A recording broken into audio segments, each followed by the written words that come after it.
I can't make it on time.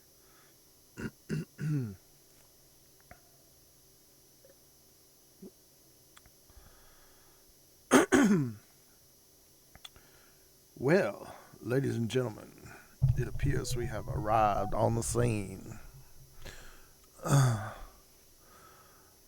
man, we got the whole load of everything. It's like right when you just got the 200 acorns and it reset and everything, you got to do all that stuff. So let's grind it.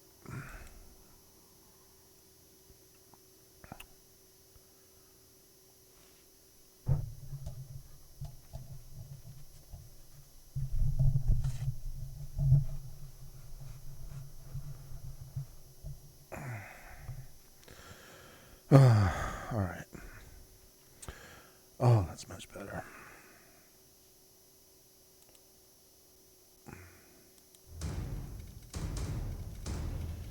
I gotta get a new bone armor.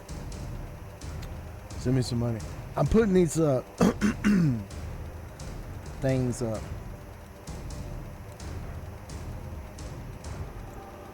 Getting ready to sell them on Redbubble. So please buy 10 of them or one. Alright, so let me get my bag. Slideshow, you know the one. The one I got to have.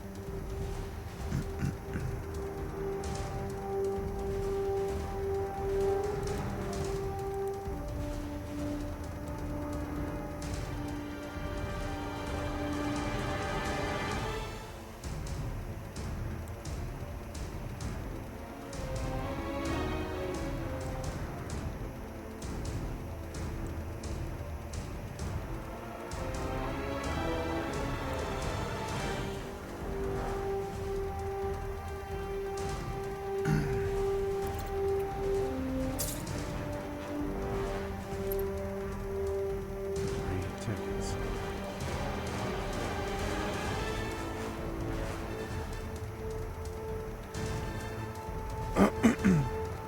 Please, video game spirits of the universe, join me and help me win this thing. Watch, this gonna be all these like squad dropping maniac. Bought every dang weapon and ranked it up to max. It's gonna be here and pop out on my forehead.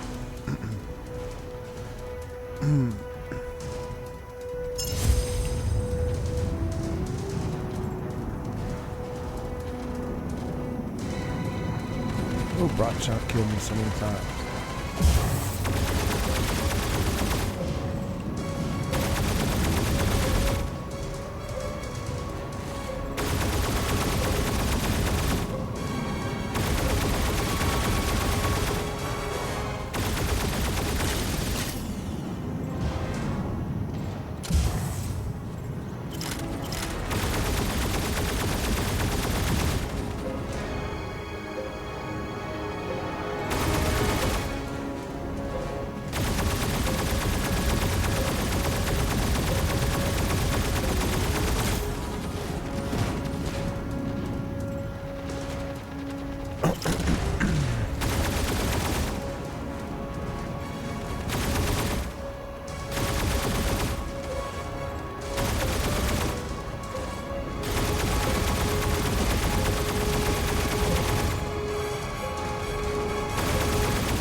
I'm being too conservative.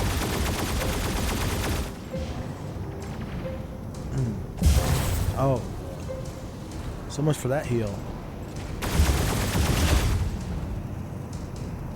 Man, we are neck and neck.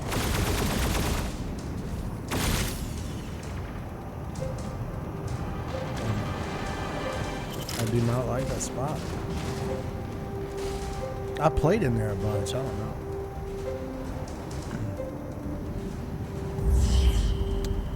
Dang it.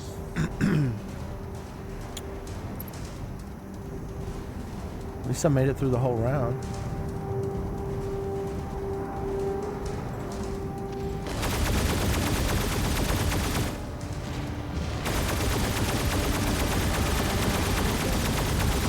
No, I'm gonna die here.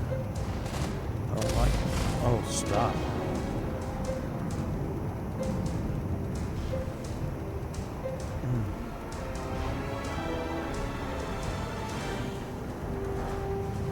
Hey, hey, hey, why is always this way?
Maybe if I lead in with an onslaught and then get killed, we'll take out, we'll level them well.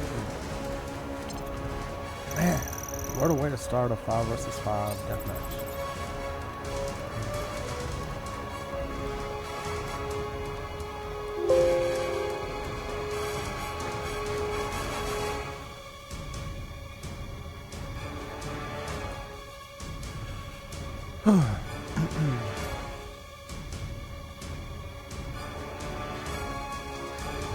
I'm supposed to go to non-combat.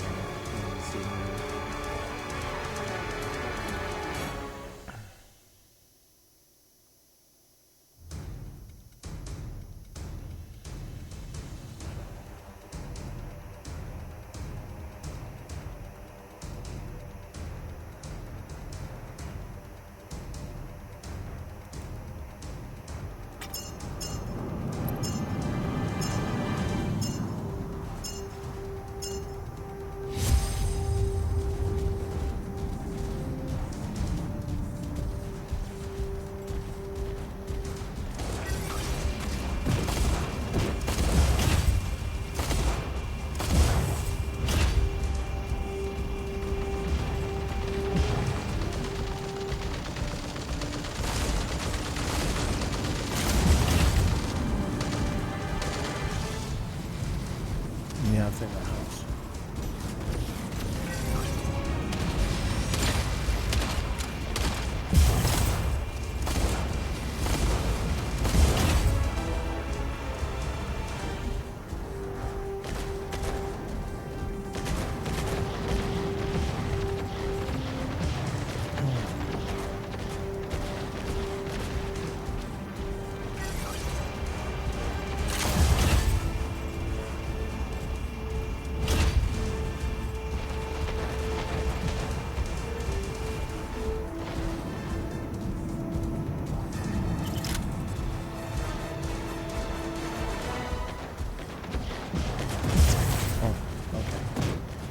Now let me get in there with my little medic.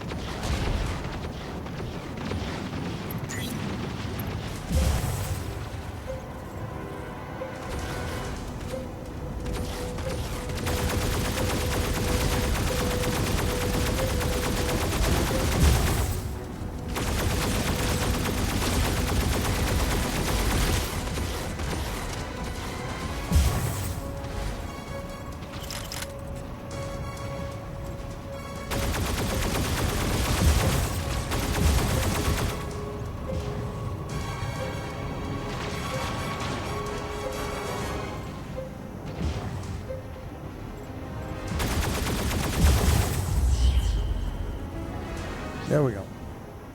So maybe that's my new sequence.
Important branch of capitalist production, the coal industry.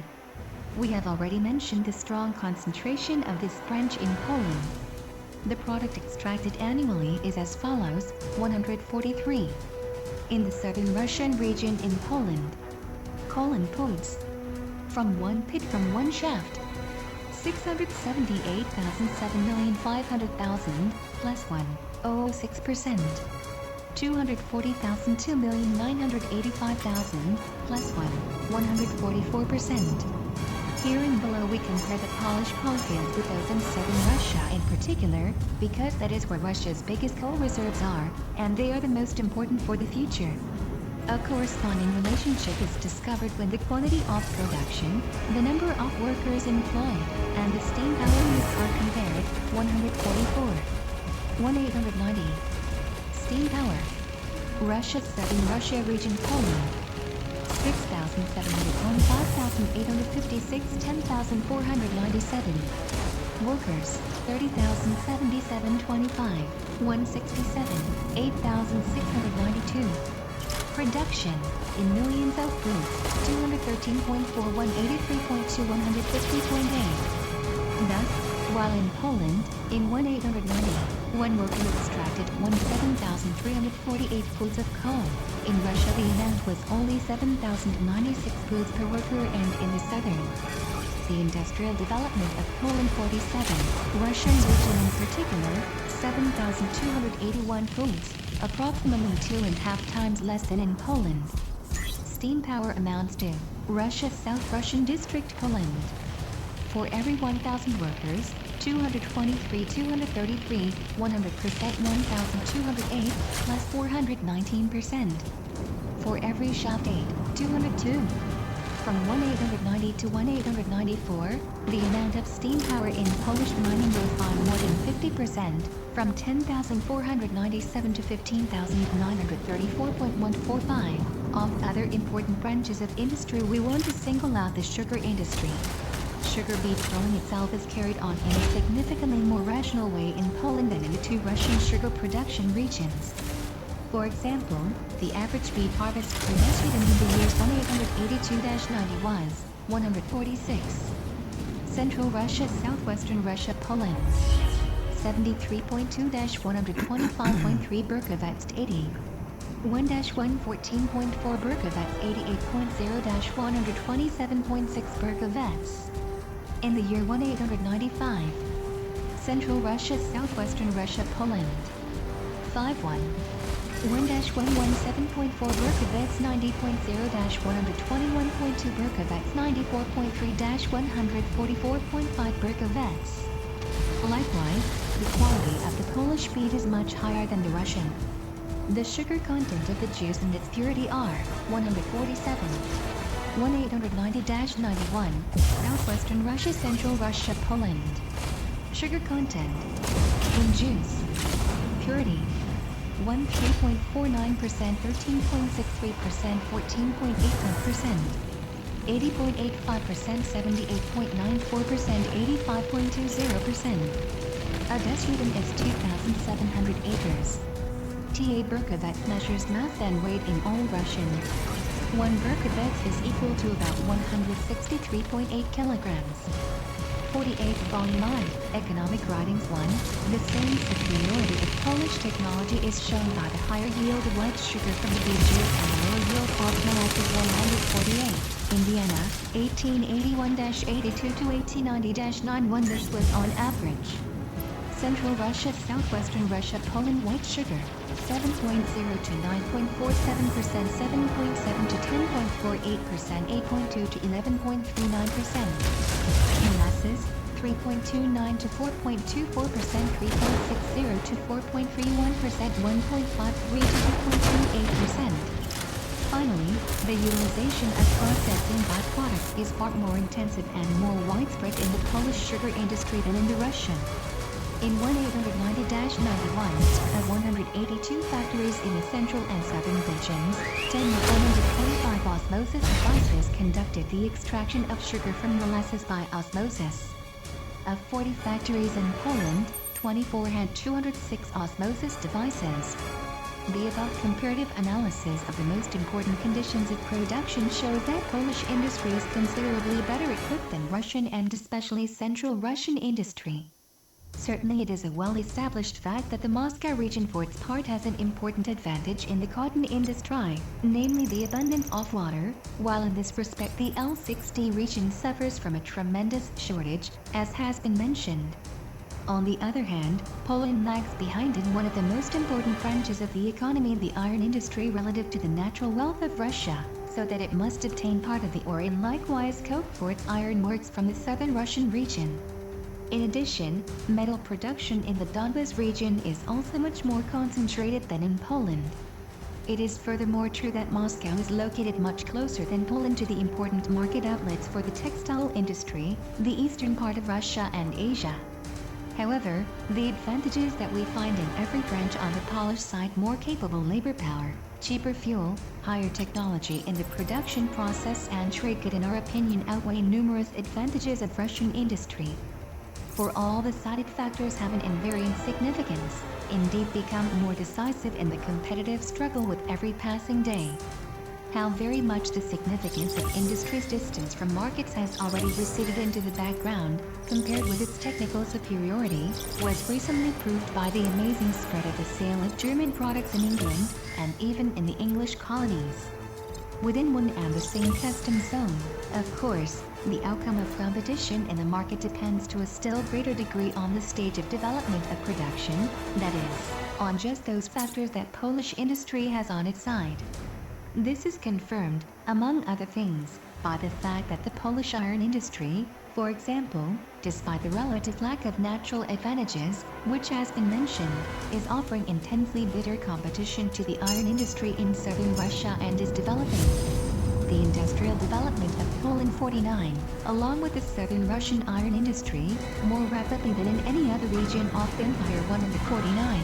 Along with the Polish industrial sector, industry in St. Petersburg is also shaping up into a progressive and technologically rather highly developed Russian industrial region, and it is a particularly favorable circumstance for Poland that in the most important market it is in competition with the Moscow region, the most anachronistic industrial region in Russia, which is unique in the empire in its long workday, low wages, truck system, that is, paying wages, with goods instead of cash-based housing for the workforce, and enormous stocks of raw materials. In short, its economic backwardness. The coexistence of such different levels of production as are represented by Polish and St. Petersburg industry, on the one hand, and Moscow industry, on the other, is only possible because of two circumstances. First, the vastness of the Russian market, in which all competitors are able to find sufficient room for themselves. And second, the hothouse atmosphere created by the Russian government's tariff policy, which has made this enormous market the exclusive monopoly of the domestic entrepreneurs, both Russian and Polish. 3. Economic ties between Poland and Russia. After the foregoing, it is clear that if free competition was the only decisive factor in the battle between Polish and Russian industry, the future of the former would be assured, at least to the degree that the capitalist development of the Russian Empire is granted a shorter or longer term by the general fate of the world economy. However, we have already mentioned the other important factor that is of the greatest significance for the future of Polish capitalism, namely the economic policy of the Russian government. It is all the more necessary to throw some light on precisely this factor, since the question, as is well known, stirred up so much dust a few years ago, and one even comes across the notion that since the middle of the 1880s a real era of persecution has dawned for Polish industry. Actually, there are grounds enough to regard all assertions of this sort a priori as baseless. The best and last touchstone for all relevant government economic measures, the growth of industry in Poland up to the present moment, and still at the same impetuous tempo, sufficiently proves, it should seem, that all the uproar about Polish industry's approaching end was wrong. The following tables eloquently display the factual details of this growth. 50 Volume I, Economic Writings 1. 1871, 1885, 1886, 1887, 1888, 1889, 1890, 1891, 1892, 1893, 1894, 1895. Output of total industry, branches not subject to excise tax, total output of textile industry, pig iron, steel, coal. 44.4, 134.8, 137.8, 164.5, 162.3, 168.3, 174.2, 188.3, 228.3, 18.1, 66.7, 81.4, 88.9, 89.9, 96.6, 88.4, 100.8, 113.4, 1.4, 2.5, 2.8, 3.7.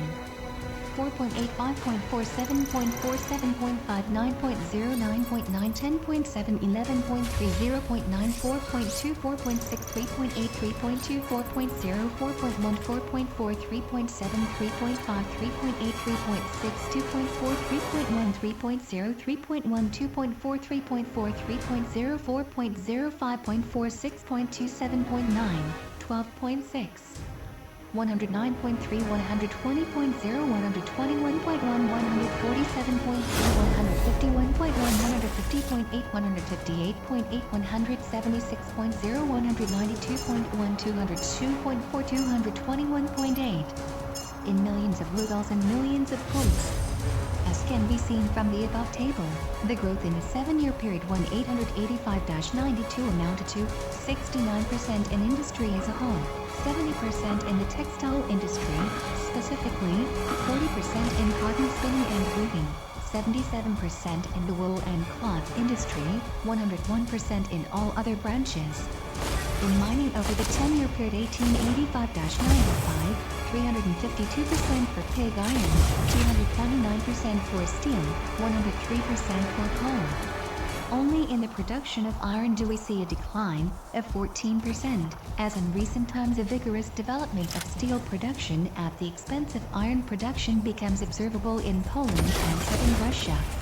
Still more interesting than the growth during the most recent period, 1885-95, is the comparison of this decade with the previous period, 187-1-85, which is held to be the time of Poland's greatest economic prosperity.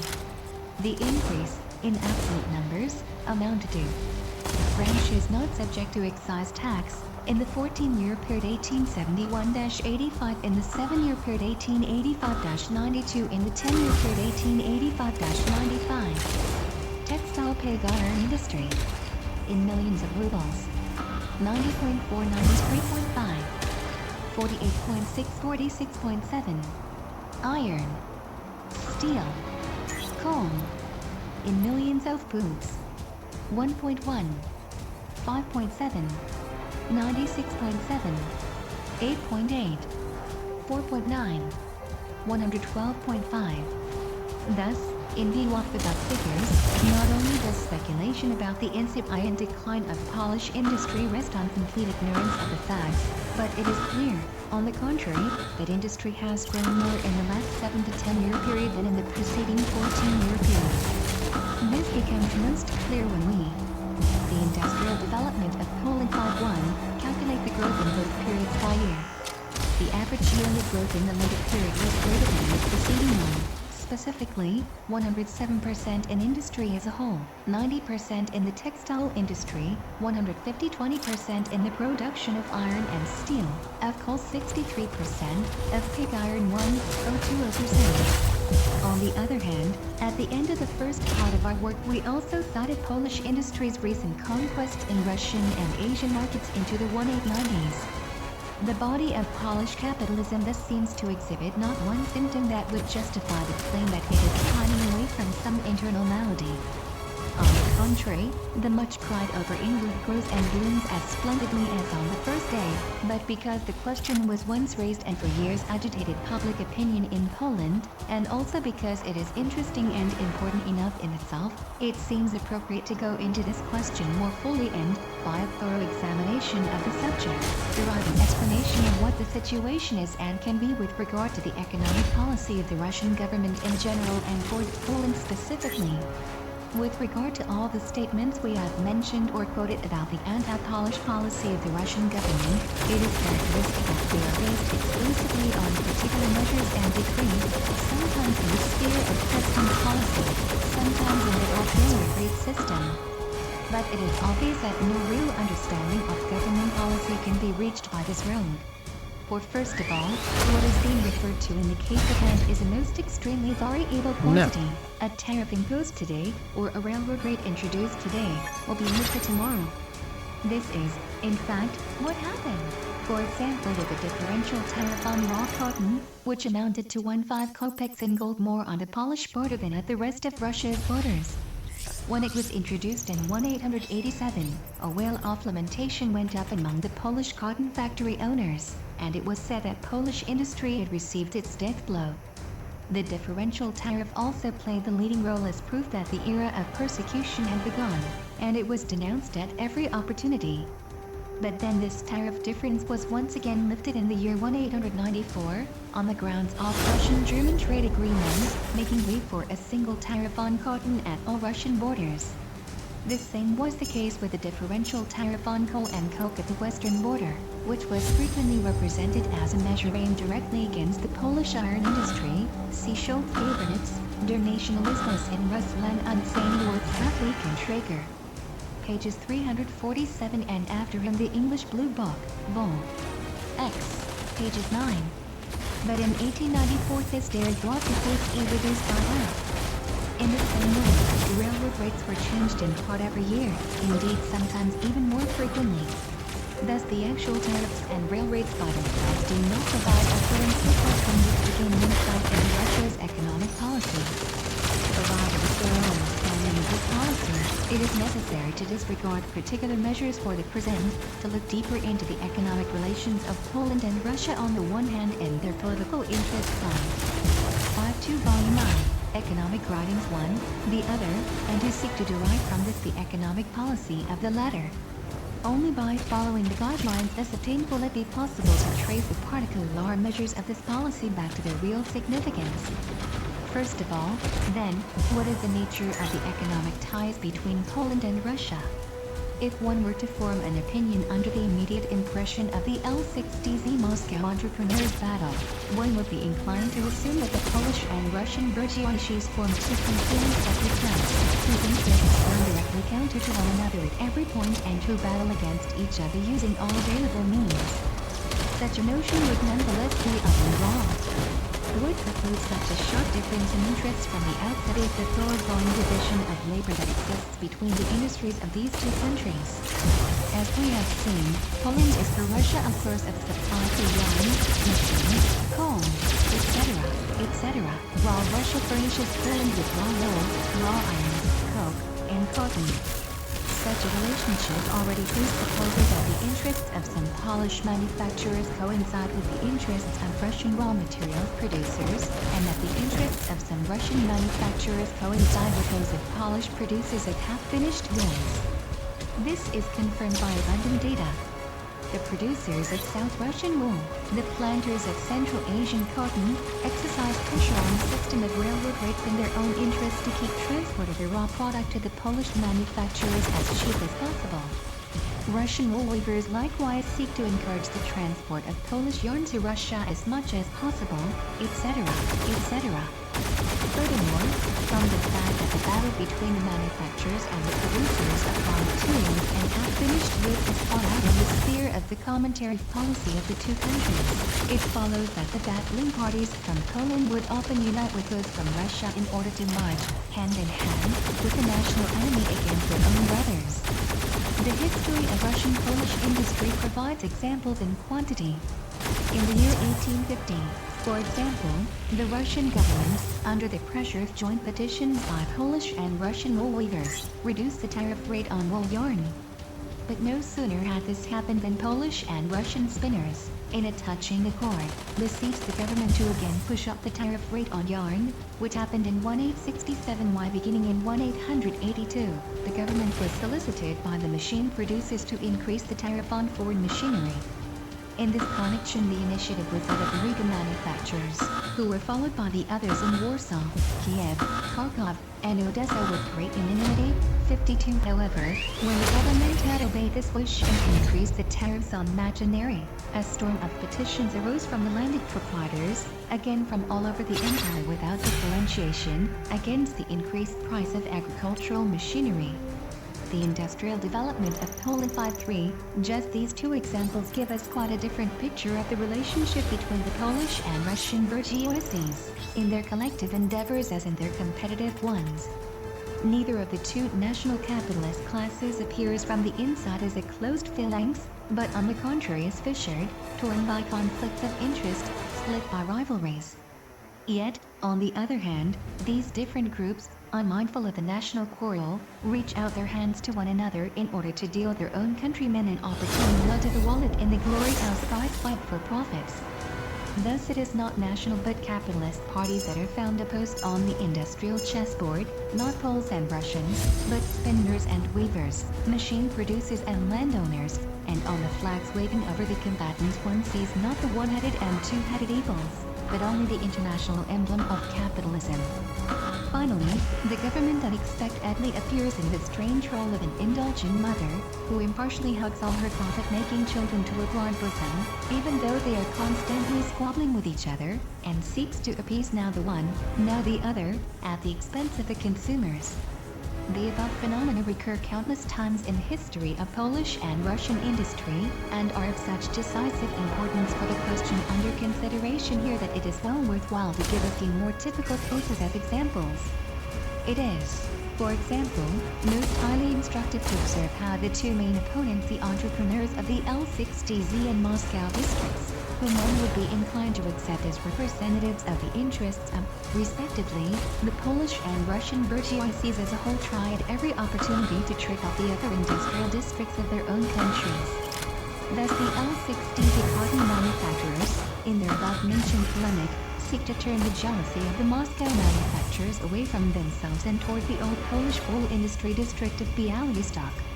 They assure their adversaries, if one can speak of competition, then far more dangerous to Moscow's Białystok and its district, 153. Meanwhile, these same L6TZ entrepreneurs most humbly and obediently denounce their blood brothers of the Sosnowiec district to the Russian government, pointing to the fact that in the latter full-third of the workforce are German subjects, while in the L6TZ district, thank God, the figure is only 8%. No less brotherly sentiment is displayed by the Moscow capitalists when they come to speak of the affairs of their comrades in the other Russian industrial regions. So we hear them bewail the result of a plan for the regulation of waterways worked out by the Ministry of Transport. The small expenditures, as with those of many unions, are allotted exclusively to Russia's western and southern zones. The whole central region of Russia has been almost entirely forgotten. This region, this neglected center of Russia, containing 2 Russian provinces, is relatively poor in waterways. And so forth in the same leafy tone.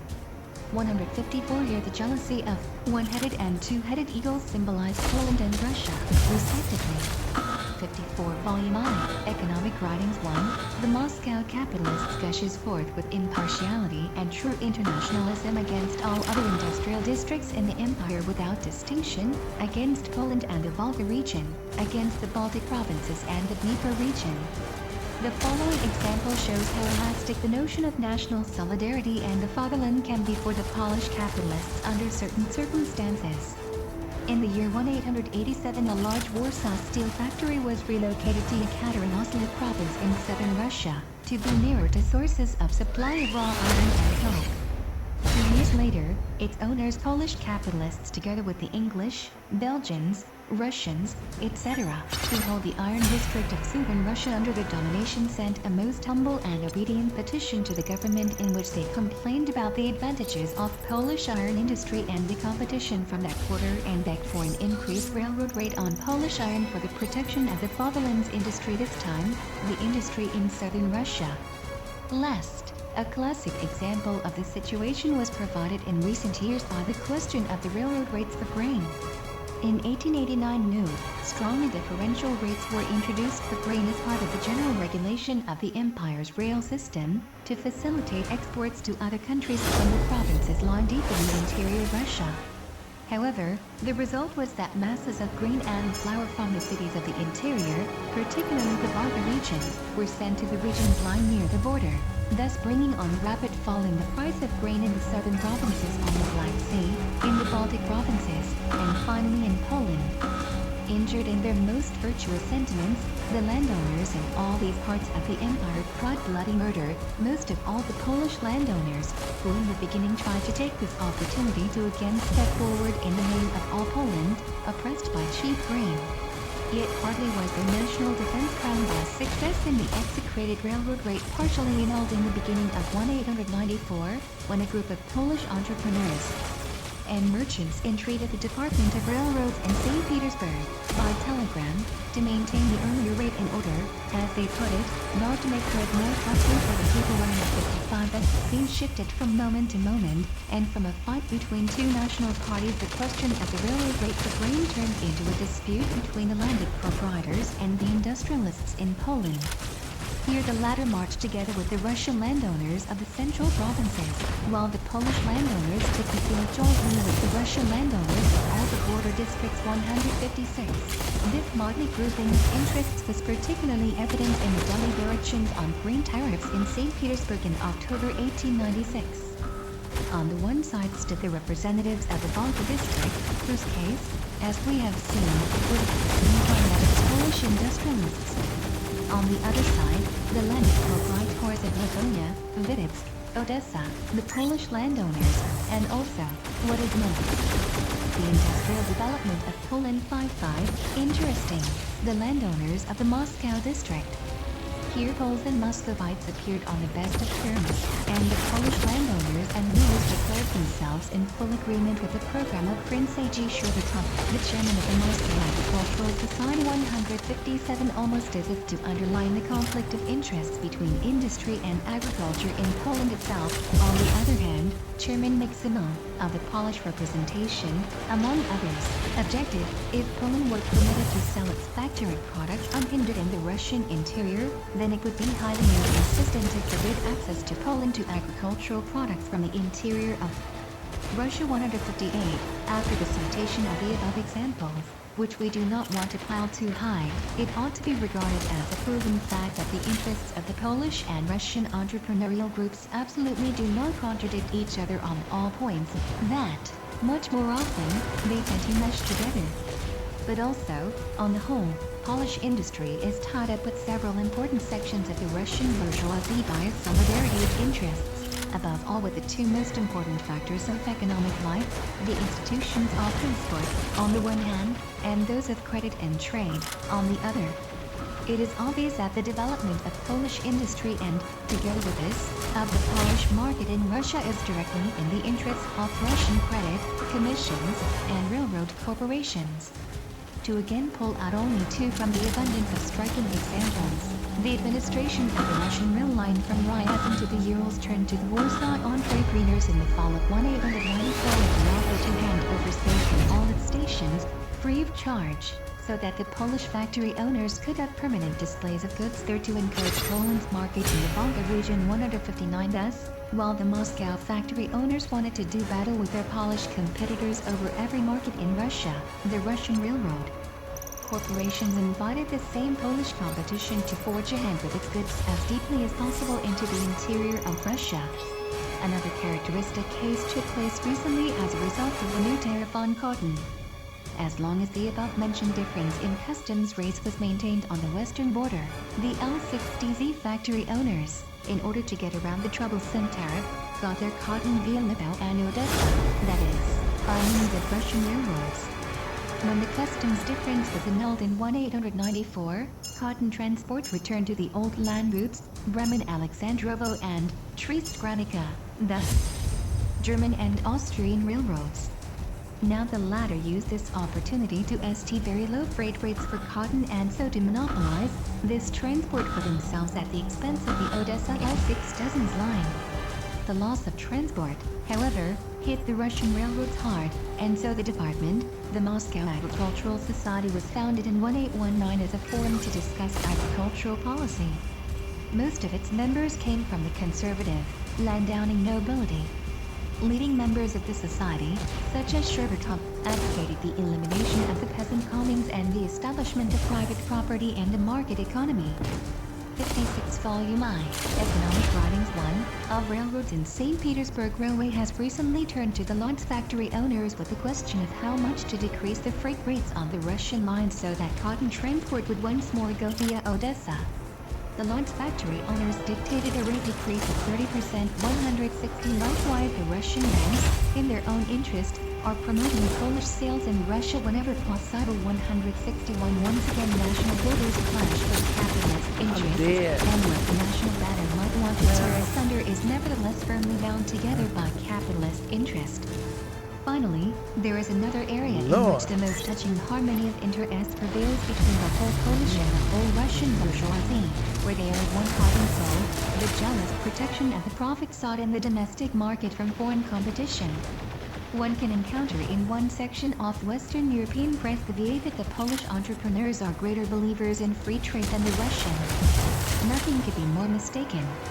In the deep conviction that Russian and Polish workers were created solely to produce surplus value for them, Polish and Russian consumers to assist the realization of surplus value, the Russian government to fend off any invasion of foreign competition into this holy empire. In this conviction, the Polish entrepreneurs are just as firm and unshakable as the Russians. When it comes to taking a stand in defense of these fundamental rights of the capitalist constitution vis-a-vis the government, then the Lodz and Moscow factory owners, still bearing the bruises they just inflicted on each other, go shoulder to shoulder into battle. In 1888, 1 year after the two adversaries, as was mentioned, accent of petition to the government in which they most sharply body to defend question of domestic competition. The Moscow entrepreneurs submitted a series of most humble and obedient petitions in regard to tariff policy, on increasing the entry tariffs for products of the textile industry, on reimbursing tariffs paid on raw materials when exported by manufacturers to foreign countries, etc. All demands that had also frequently been made now as well as previously by the Lotz manufacturers 162. With reason, then, this organ cry of the big industrialists of Poland, in discussing this action by the Moscow entrepreneurs, wrote that while much used to be said about the conflict of interest between the two industrial regions, now this petition shows that there is also a community of interest between the two, and indeed on the most important questions 163, the same harmony is evident when it comes to defending the monopoly and profits against the Germans. The Moscow factory owners, as has been shown, saw in the strong representation of German elements in the Polish bourgeoisie attempting pretext to lend their calico and fustian interests of becomingly patriotic look in the battle against Lotz. When they called on the government for a crusade against the Germans on the Vistula River, they believed they were striking the Polish bourgeoisie right in the heart. When, however, the the Industrial Development of Poland 5-7 issued its well-known decree IN 1887. And when, because of this decree, there was cause on many sides of an era of persecution against the Polish bourgeoisie, then it turned out that the Polish bourgeoisie expressed their dissatisfaction on quite unexpected grounds, namely, for them the Russian government's anti-German measures were not nearly energetic and radical enough. Or, as they expressed it, the government's decree of 2 years ago concerning language examinations for foreigners brought about an advantageous change, in that it opened up a sphere of action for native forces. Correspondents from L60Z and inhabitants there have already reported a certain improvement in the situation, although it is still far from what it could and should be. 164. We have reviewed the many cases of coincidence of interests between the Polish and Russian bourgeoisies. The picture that emerges is absolutely different from that which might be attained under the immediate impression of the battle cries from L60Z in Moscow. On countless, extremely important questions, the Polish and the Russian bourgeoisies are bound together in a solidarity of interests, in particular groups as much as on the whole. What has created this community of interests is, first, the division of labor in production, which in many ways unify the two into a single productive mechanism. Second, still more important, the common tariff borders, which breed solidarity against the outside and merge the entire Polish-Russian bourgeoisie from the standpoint of the market into a national capitalist class. Finally, there is the common market, which bred an important mutual dependency between Polish production on the one hand and Russian transport on the other. And, as is generally known, this fusion of Russian and Polish economic interests advances every day. This is also, in part, a direct result of the general direction of current Russian tariff policy, which in effect closes the way into Russia not only to foreign manufactured goods but also to foreign raw materials, and creates advantages for domestic raw materials production, and in pursuit of this task it does not shy away from the greatest sacrifices out of the pockets of Russian and Polish consumers and taxpayers. Forced by prohibitive tariffs, Polish industry is changing gradually from and iron ore over to TT from the Wheat Basin, from American and Indian to Central Asian cotton, FDQ and siphon and Silesian to South Russian wool 165 to the same extent. The interdependence of Polish and Russian production is growing, and the interests of more and more new circles of the Russian bourgeoisie are becoming tied in with the successes or failures of Polish industry. Certainly just as much enmity, competition, and rivalry grow out of these same relations between the Polish and Russian bourgeoisies. The same industrial, the decree of March 14, 1887, prohibited foreigners from acquiring real estate in the entire western zone of Russia. In 1892 it was made a condition of employment for all factory officials that they have knowledge of Polish or Russian. 58 Volume I, Economic Writings 1. Division of labor, the common tariff boundaries, and the common markets turn the most varied groups within the bourgeoisie into enemies, and every particle are instances of solidarity of interests corresponds to a conflict of interests. As examples have shown us, landed property opposes industry, production opposes transport, and within each of these groups one region opposes the others and every individual capitalist opposes all the others. But what we glimpse here is a typical picture of capitalist economy as it puts forth its blossoms in every country. It is the fundamental law of this form of production bellum omnium contra arms that is expressed here, and that has nothing to do with national contradictions and borders. Indeed, on the contrary, it ceaselessly wipes away these contradictions and borders within the capitalist class. Certainly, if flexible economic interests coincide with national borders within one and a same state, this creates a broad basis, circumstances permitting, for national aspirations. This can only be the case, however, insofar as the enemy nation alities represent different, inherently antagonistic forms of production. If, for example, one country represents small business, the other large industry, one natural economy, the other money economy. In the given case, however, the situation is totally different, since Poland and Russia have gone through a combined development from a natural to a money economy and from small to large industry. Their antagonism, when and where it comes to light, arises not from the dissimilarity but rather the homogeneity of economic structure, and exhibits the characteristics of all capitalist competitive battles within one and the same economic mechanism. The competitive L60Z Moscow dispute is nothing but a fragment of this general war, superficially puffed up to supposedly represent Poland's national duel with Russia in the economic battlefield. This dispute in its fundamentals reduces itself to an argument between the L60Z fustian barons and the Moscow Calico kings. Following international custom, the two capitalist parties sought first to cover over the trivial cotton object of contention with an ideological national club, and then to bang the drum as loudly as though their very necks were at stake. Nonetheless, in reality neither one nor the other party represent the interests of the whole coalition Russian bourgeoisies. On the contrary, both have countless opponents among their own countrymen. Nor is the fiery competitive battle over domestic markets decisive to or characteristic of the relationship of the disputants. Their rivalry over the domestic markets is contradicted by their solidarity of interests on a whole series of other vital capitalist issues.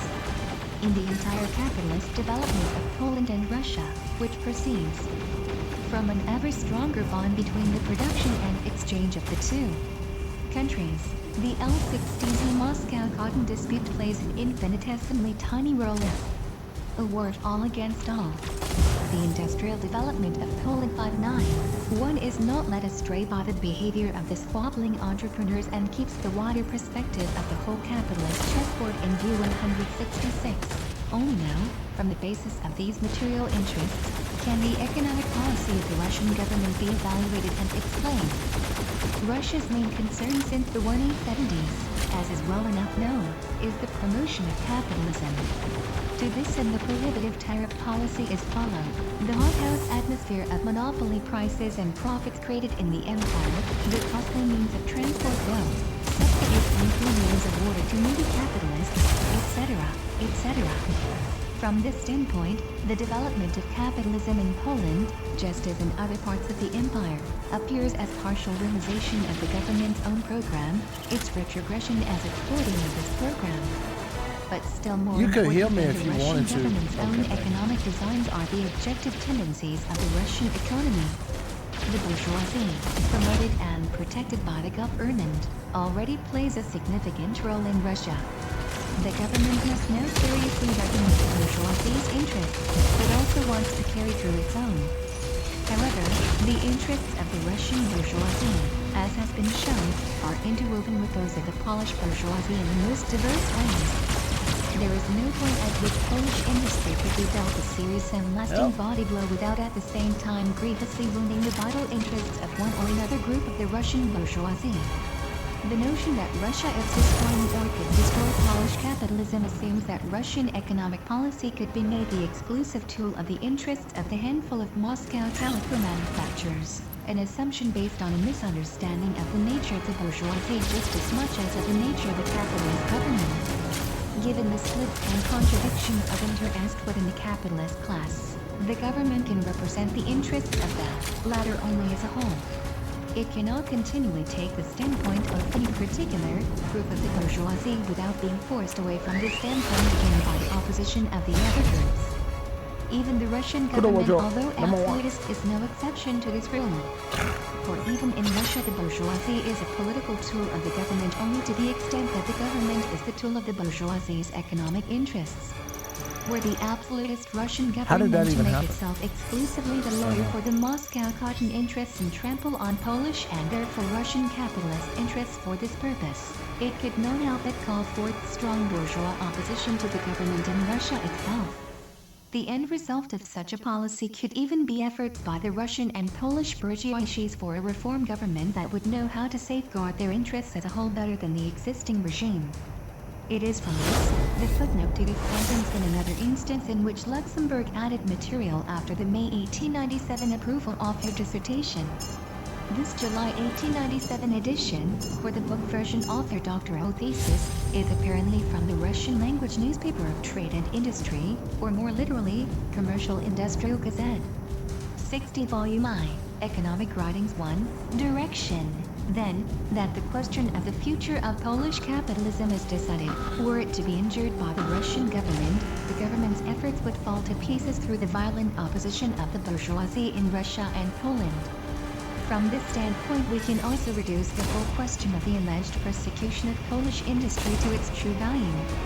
All the measures that are usually introduced as proof of Russian anti-Polish economic policy have one common characteristic, namely, that they are all directed to keeping Polish industry from the use of foreign raw materials and to the purchase of Russian raw materials.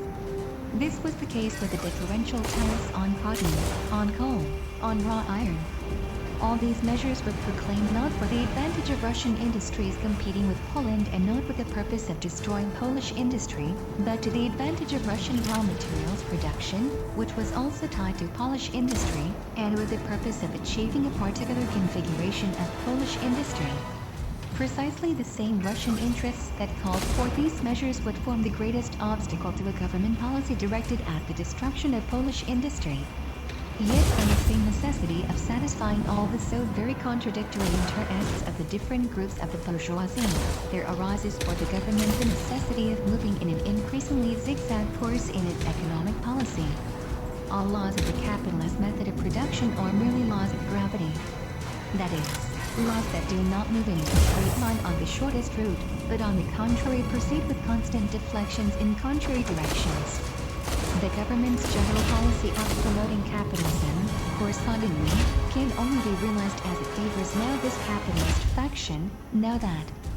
The examples of Russian customs and railroad rate policy given above showed crudely the zigzag course of the Russian government, which at one time protects manufacture at the expense of semi-finished manufacture, at another time takes care of latter at the expense of the former, at one time patronizes coal mining over iron works, at another time patronizes the iron works at the expense of the coal interests, favoring sometimes the landowners, sometimes the industrialists. This characteristic of the government's economic policy also means that it can temporarily and on various questions deeply offend one or another Polish capitalist group. This is not only not impossible, but follows directly, necessarily, from the nature of the situation.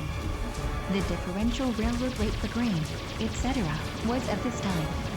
However, if all these temporary and one-sided phenomena are torn out of their complicated economic context and puffed up into a doctrine of Russia's anti-Polish economic conspiracy, then what is involved is a complete lack of perspective and overview of the totality of this policy. In the same way, the exaggeration of the skirmish between LCZ Fustin and Moscow Calico into a deep gulf between the interests of Polish and Russian capitalism reveals the lack of an overview of the totality of the capitalist community of interest. There can be no doubt that the Moscow district, more than any other, has up until now enjoyed particularly loving care. the industrial development of Poland 6-1 from the government, expressed in gifts of every sort. This policy, however, is merely the concrete expression of the encouragement of Russian capitalism in general, since the Central District, where nearly a third of the empire's industry and approximately two-thirds of its textile industry, by value, is concentrated, forms its main branch. The cost of this favoritism toward the Muscovites has not, however, been borne so much by the other industrial regions of the empire, which in most cases, for example, the customs policy, on the contrary, also benefit, but much more by the other branches of the economy, above all agriculture. In fact, the enmity between the Russian landowners and the Moscow industrialists is much more lasting and bitter than that between Moscow and all 60Z. An interesting spotlight on the alleged national policy of the Russian government, on the other hand, is thrown by the well-known fact that the southern coal and iron region, which is coddled the most and is absolutely overwhelmed with patronage at the expense of the Russian metal industry in the Urals as well as the Moscow industrial interests, is a region whose exploitation is mainly in foreign hands, Belgian and English capitalists. It is as superficial as it is erroneous to ascribe to the Russian government an economic policy of Great Russian nationalism. In the ethnographic sense, such a policy exists only in the imagination of the reporter led astray by external appearances. In fact, the Tsarist government, just as any other in today's world, maintains not a national but a class policy. It makes a distinction among its subjects, not between Poles and Russians, but only between those who are established die Gründen or have money besitzen and those who work for a living. 167. 4. Russia's political interests in Poland. Above, we have dealt with the economic relations between Russia and Poland, and those unquestionably represent the leading feature in the shape of Russia's economic policy toward Poland. Nevertheless, it would be one-sided to see this policy as determined simply and solely by the interests of the Russian bourgeoisie. For the present, the absolutist government of Russia is more able than that of any other country to carry through its own political interests, its sovereign interests, as well. In this connection, however, the historic state of affairs between the Russian government and Polish industry has formed a unique relationship.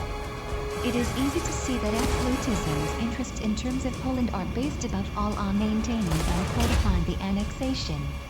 Since the Congress of Vienna, Russia's special attention has been directed to tenaciously suppressing all traces of national opposition in Poland, particularly that of the social class which is the pillar of the opposition, the nobility. In this endeavor, Russian absolutism saw in Poland's industrial bourgeoisie a desirable ally. To bind Poland to Russia through material interests, and to create a counterweight to the nationalist ferment of the 62 Volume I, Economic Writings 1, Nobility in a capitalist class arisen under the very wing of the Russian ego, a class disposed toward servility not through any tradition of a national past but through an interest in its future. This was the aim of Russian policy, which it followed with its usual iron consistency. It must be admitted that the Russian government did not err in its choice of means, and that it had correctly sensed the nature of Polish bourgeoisie. Hardly had manufactures sprouted in Poland, hardly had it tasted the honey of the Russian market, when the Polish entrepreneurs felt themselves ready for their historic mission to serve as the support in Poland for the Russian annexation.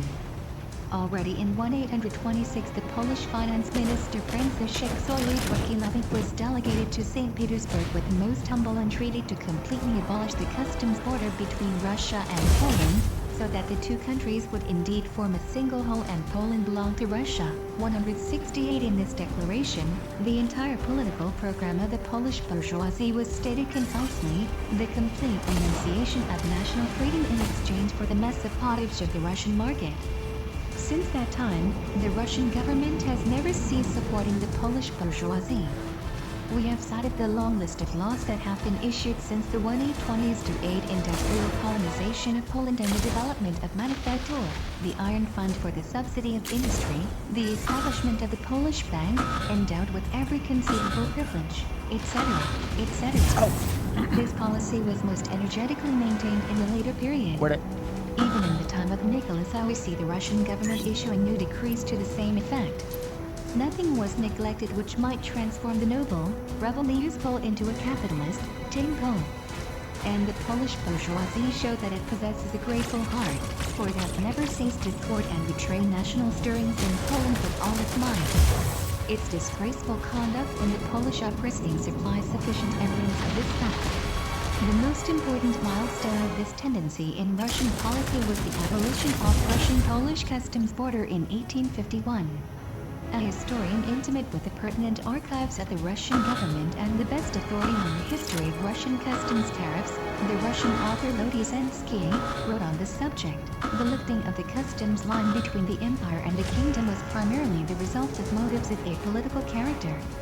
As is well known, an intellectual ferment of a partly national and partly socialist character began in Europe in the 1840s. This ferment, in which the population of Russian Poland also participated, disturbed the Russian government up to a certain point and moved it to seek out ways to unite Poland with Russia as firmly as possible. One of the main factors that hindered the drawing together of the two countries was their economic separation. 169. Drukin Beki was finance minister from 1821 to 1830. By removing customs barriers between Congress, Poland and Russia, he enabled Polish capital to obtain new markets in the east. He also founded the National Bank of Poland in 1828. The industrial development of Poland 63, thus to eliminate the separation. To fetter Poland to Russia by the material interests of its bourgeoisie, the customs border was abolished. The Russian government still holds to the same standpoint today, and still greets the growing Polish market in Russia as a chain that most tightly shackles the annexed country to Russia.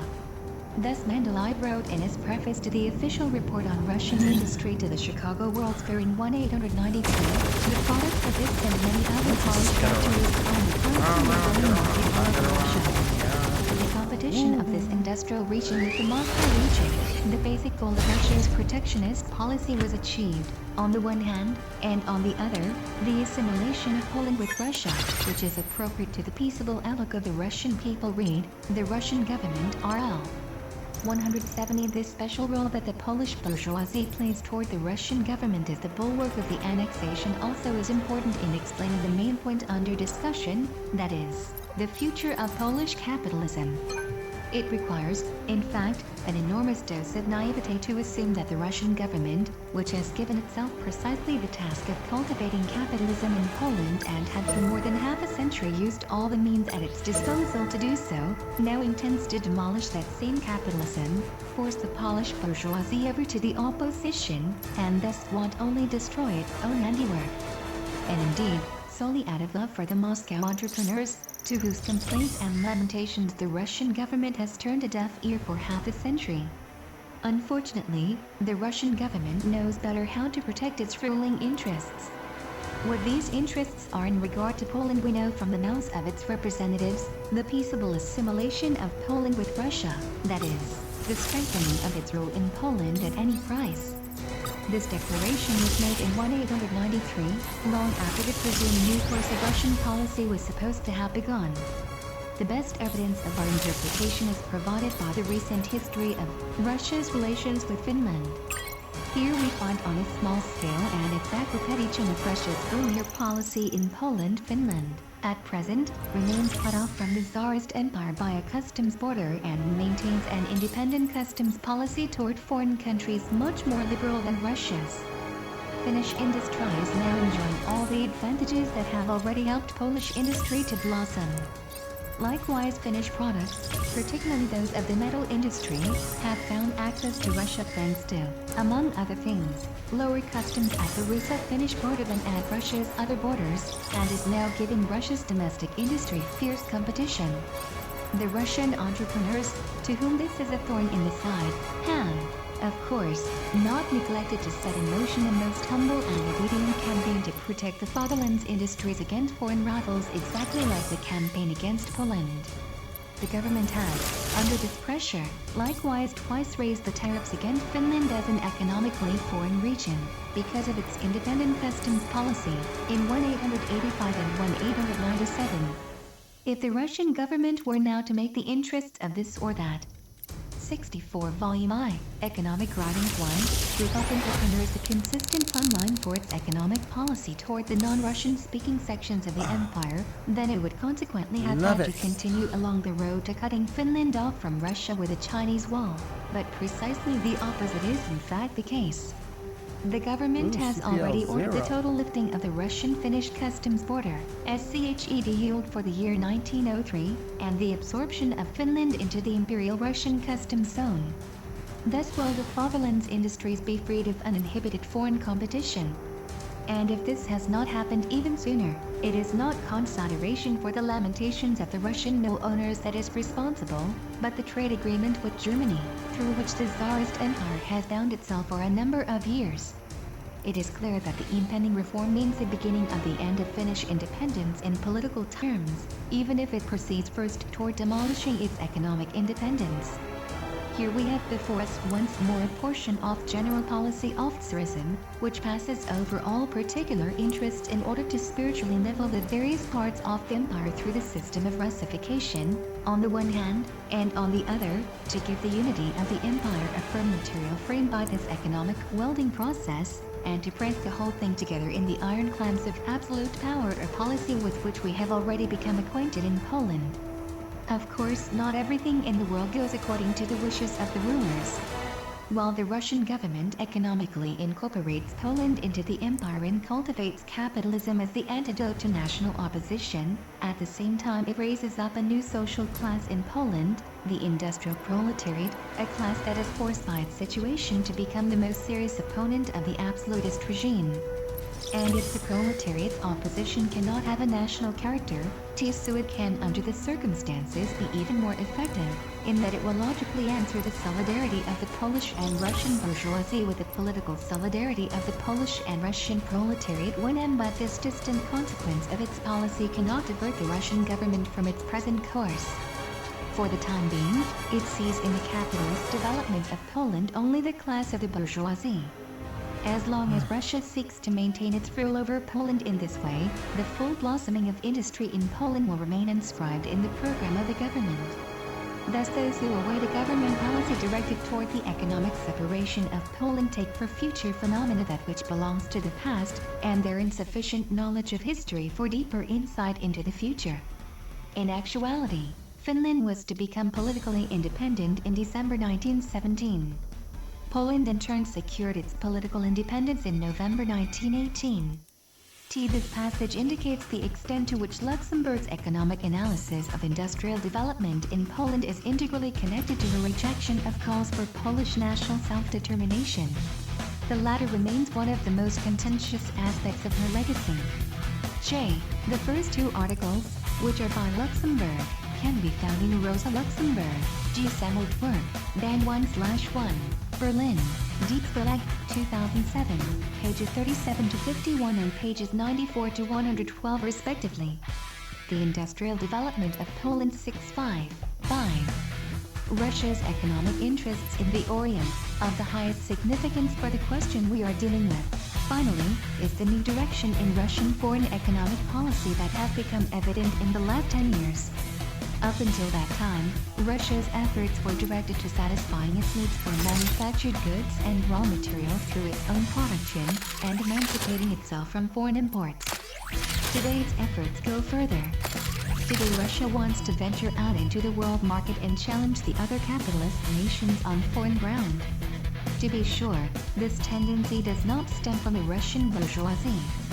Because of the peculiar economic political development of Russia, politics frequently seizes the initiative in promoting economic development in pursuit of its own interests.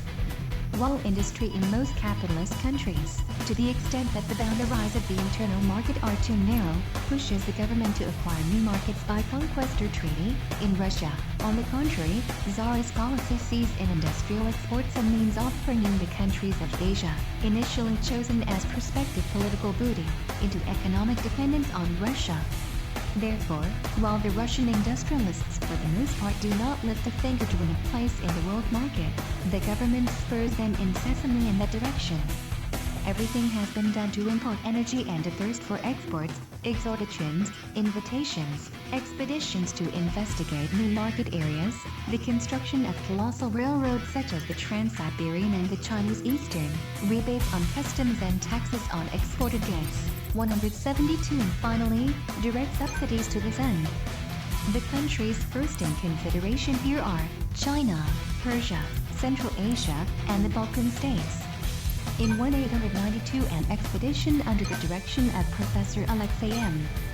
Pozdniev, which was to serve scientific as well as commercial ends, was sent to Mongolia. Even earlier, the Russians had introduced a postal system there, which was also run by them.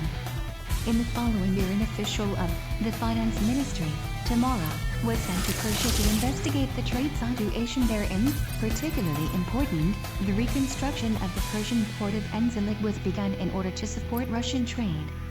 In the same year, the Russian Finance Ministry worked out a draft regarding the improvement of the routes from the Russian border to Tehran, Tabriz, and Meshed, and the establishment of a Russian bank in Persia.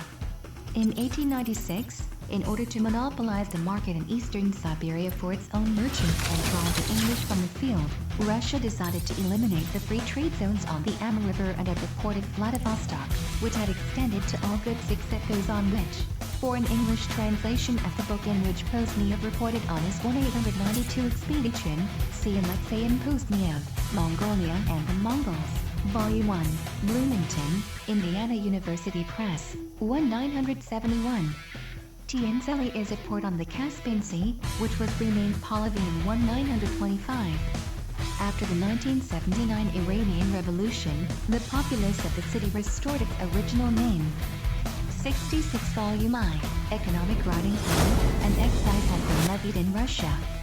However, the most important measure by which the government hoped to give a boost to Russian trade in Central Asia was the costly construction of the Trans-Caspian Railway. Russia directed no less, or more exactly, even more attention toward China. A short time ago, China's trade with foreign countries was taken care of by German, French, and English banks.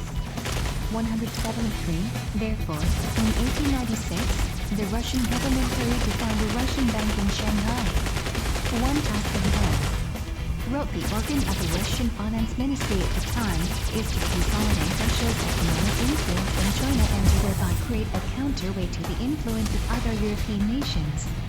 From this standpoint, it is particularly important that the bank try to draw as close to the Chinese government as possible, that it collect taxes in China, undertake operations that will bring it into contact with the Chinese treasury, pay interest on the Chinese state debt, and so on. 174 the other Russian measures, for example the construction of the Chinese Eastern Railroad, TRNF-9. An official inquiry was made recently into the results of these efforts so far, and they turned out to have been an almost total fiasco.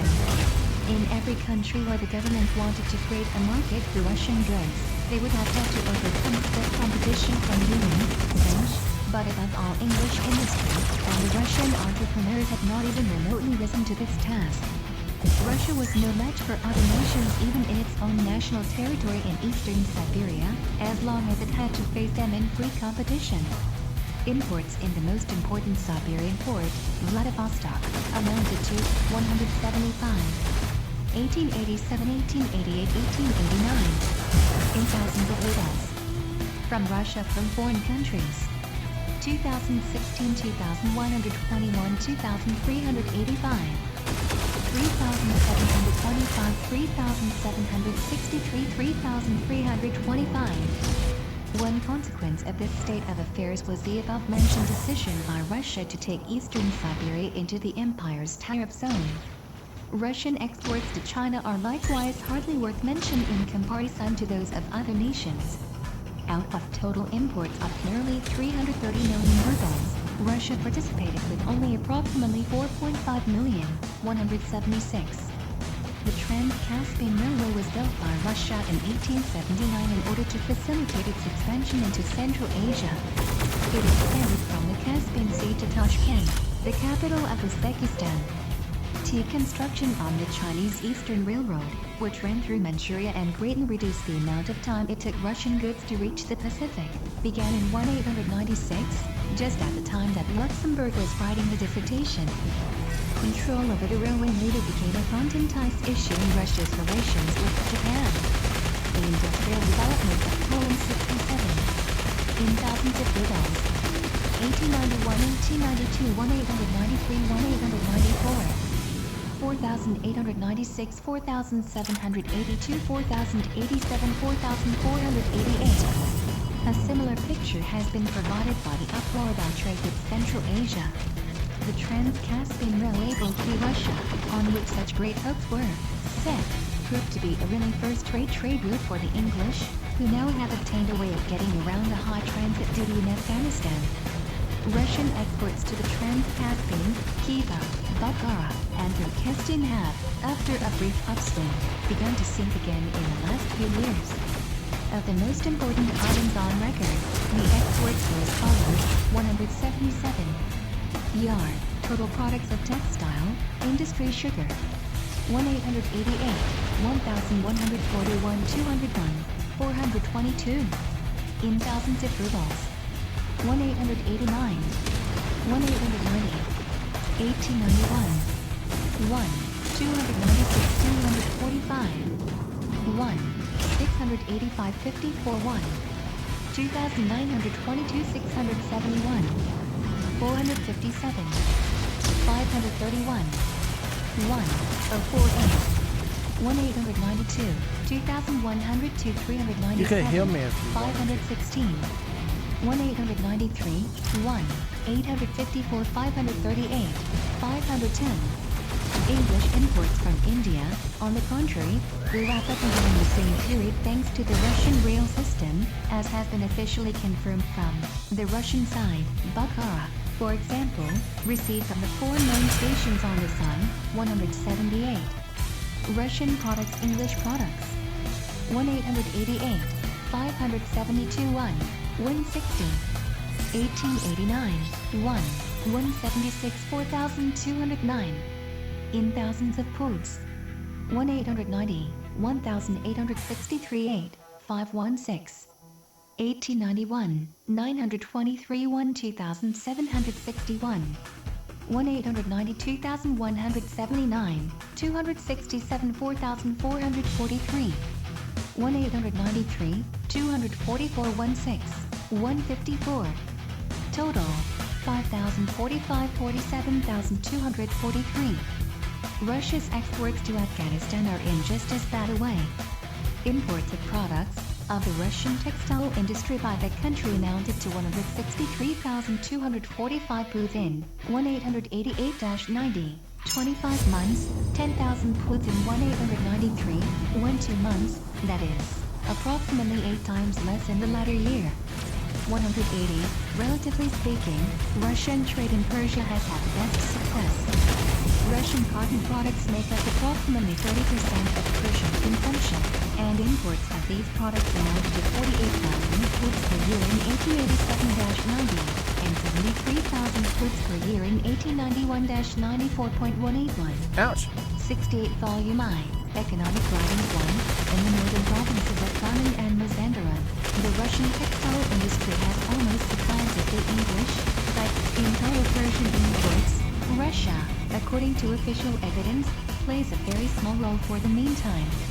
This despite the fact that Russian industry finds itself in a most advantageous situation, since the Persians and Armenians living in the Caucasus, carrying on trade at their own risk, serve Russian industry as the most suitable agents, while the merchants of other nations must have recourse to business on commission, and that only in Persia's larger cities. The total picture of Russia's exports to its most important Asian markets appears as follows: 182. 1894, total food manufactured goods, raw materials and half-finished goods. To Persia, 12.7.5, 3.5 in millions of rubles. To China. To Central Asia, 4.5, 3.8, 0.1, 1.7.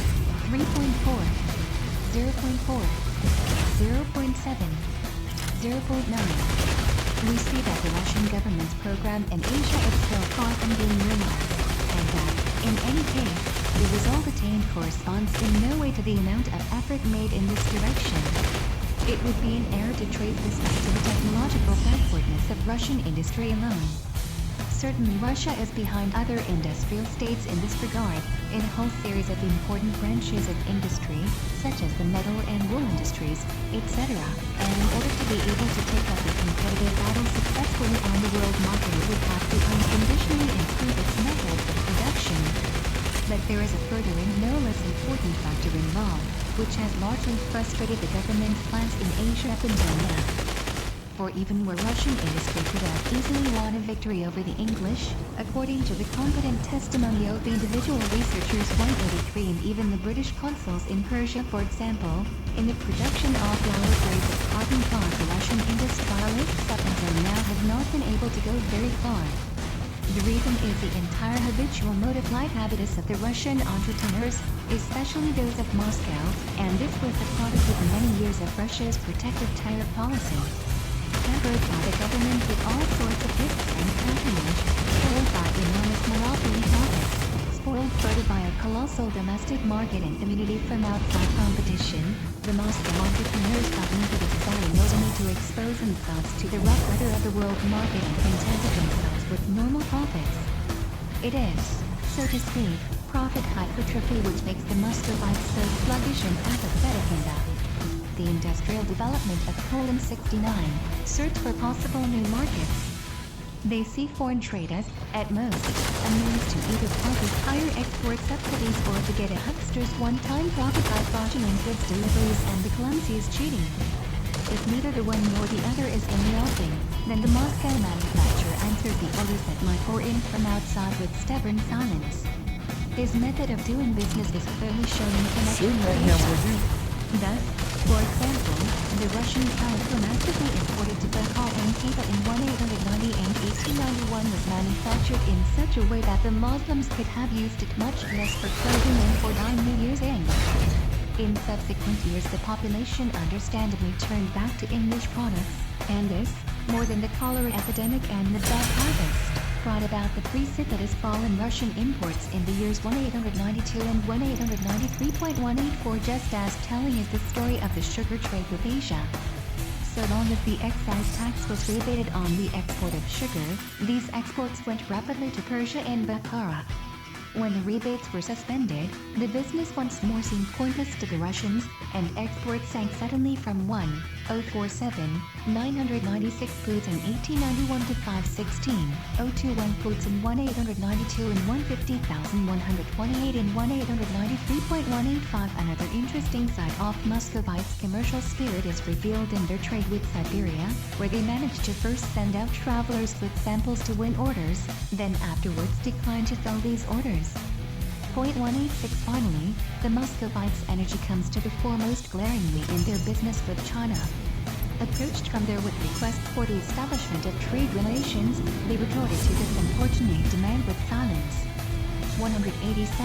After exhaustive examination of the results of Russia's Asian trade, the organ of Russia's finance ministry likewise came to the following conclusion: the characteristic traits of the non-commercial Slavic, meaning here, Russian, race in the absolute apathy and indolence of the Moscow entrepreneurs are expressed as crudely as they are completely in our trade with Central Asia. 188. The causes of the failure of the Russian market in Asia are formulated in almost the same words by partakers of different viewpoints: Novosti, Novoy Vremya, and the SANKT Petersburgsky Vedomosti, among others. Point 189. And recently the organ of finance ministry happened to speak once again on the same theme. I could use some only heels Persia. up here. It wrote in And these January wanna 1st, come out. 897, That's all right. can be called a market for the products of our mind. cotton industry. The attempts to conquer the Chinese and Central Asian markets for ourselves can so far not be viewed as successful, and one in part is to blame with our inability to adjust to the demands and customs Oh, of the they tearing us customers, up with but that, above yeah. all the fact that our entrepreneurs at the moment have a too great time to want to bother with foreign markets. 190. Thus it appears that the very essence of Moscow entrepreneurs, and particularly their efforts to maintain a privileged place by means of a totally artificial Chinese wall, are incompatible with the current tendency of Russian foreign policy and in fact go directly against it. It is clear that the most effective remedy. What is that? 70 Volume I, Economic Writings 1, for all Moscow's indolence and its trade practices, as well as for technological backwardness, would be Russia's transition to a liberal tariff policy, which would set the Moscow district out of a hothouse atmosphere of monopoly and confront it with foreign competition in its own country. But there is little doubt that the interests of absolutism in Asia, on the one hand, and the expansion of capitalist agriculture and the interests of the landowners, on the other, will sooner or later pull Russia down the road to a more moderate tariff policy. But above all, a remedy can be created only in one way, namely by sharpening competition within the Russian customs borders, that is, so that Moscow is ruthlessly abandoned to the unlimited competition of progressive industrial districts of Poland and St. Petersburg. This viewpoint is also that which the more influential Russian press, such as Novaya, stressed explicitly in connection with the debate over the Tsarist Empire's interest in Asia 191 that the government, for its part, is now in fact preparing to do away with Moscow's economic right and to force the Muscovites toward modern production and trade methods is best proved by the most recent law on the maximum workday, which indicates the most abrupt break with Moscow's present methods of production, while it also appears as a realization of the Polish project of 1892. To the same degree to which Moscow's economic conservatism is a drag on current Russian policy and becomes more so every day, Polish industry appears once more as citizens comrade in arms. We have shown by the comparison between the competitive conditions of Polish and Central Russian production how far ahead of Moscow Poland is in terms of technology.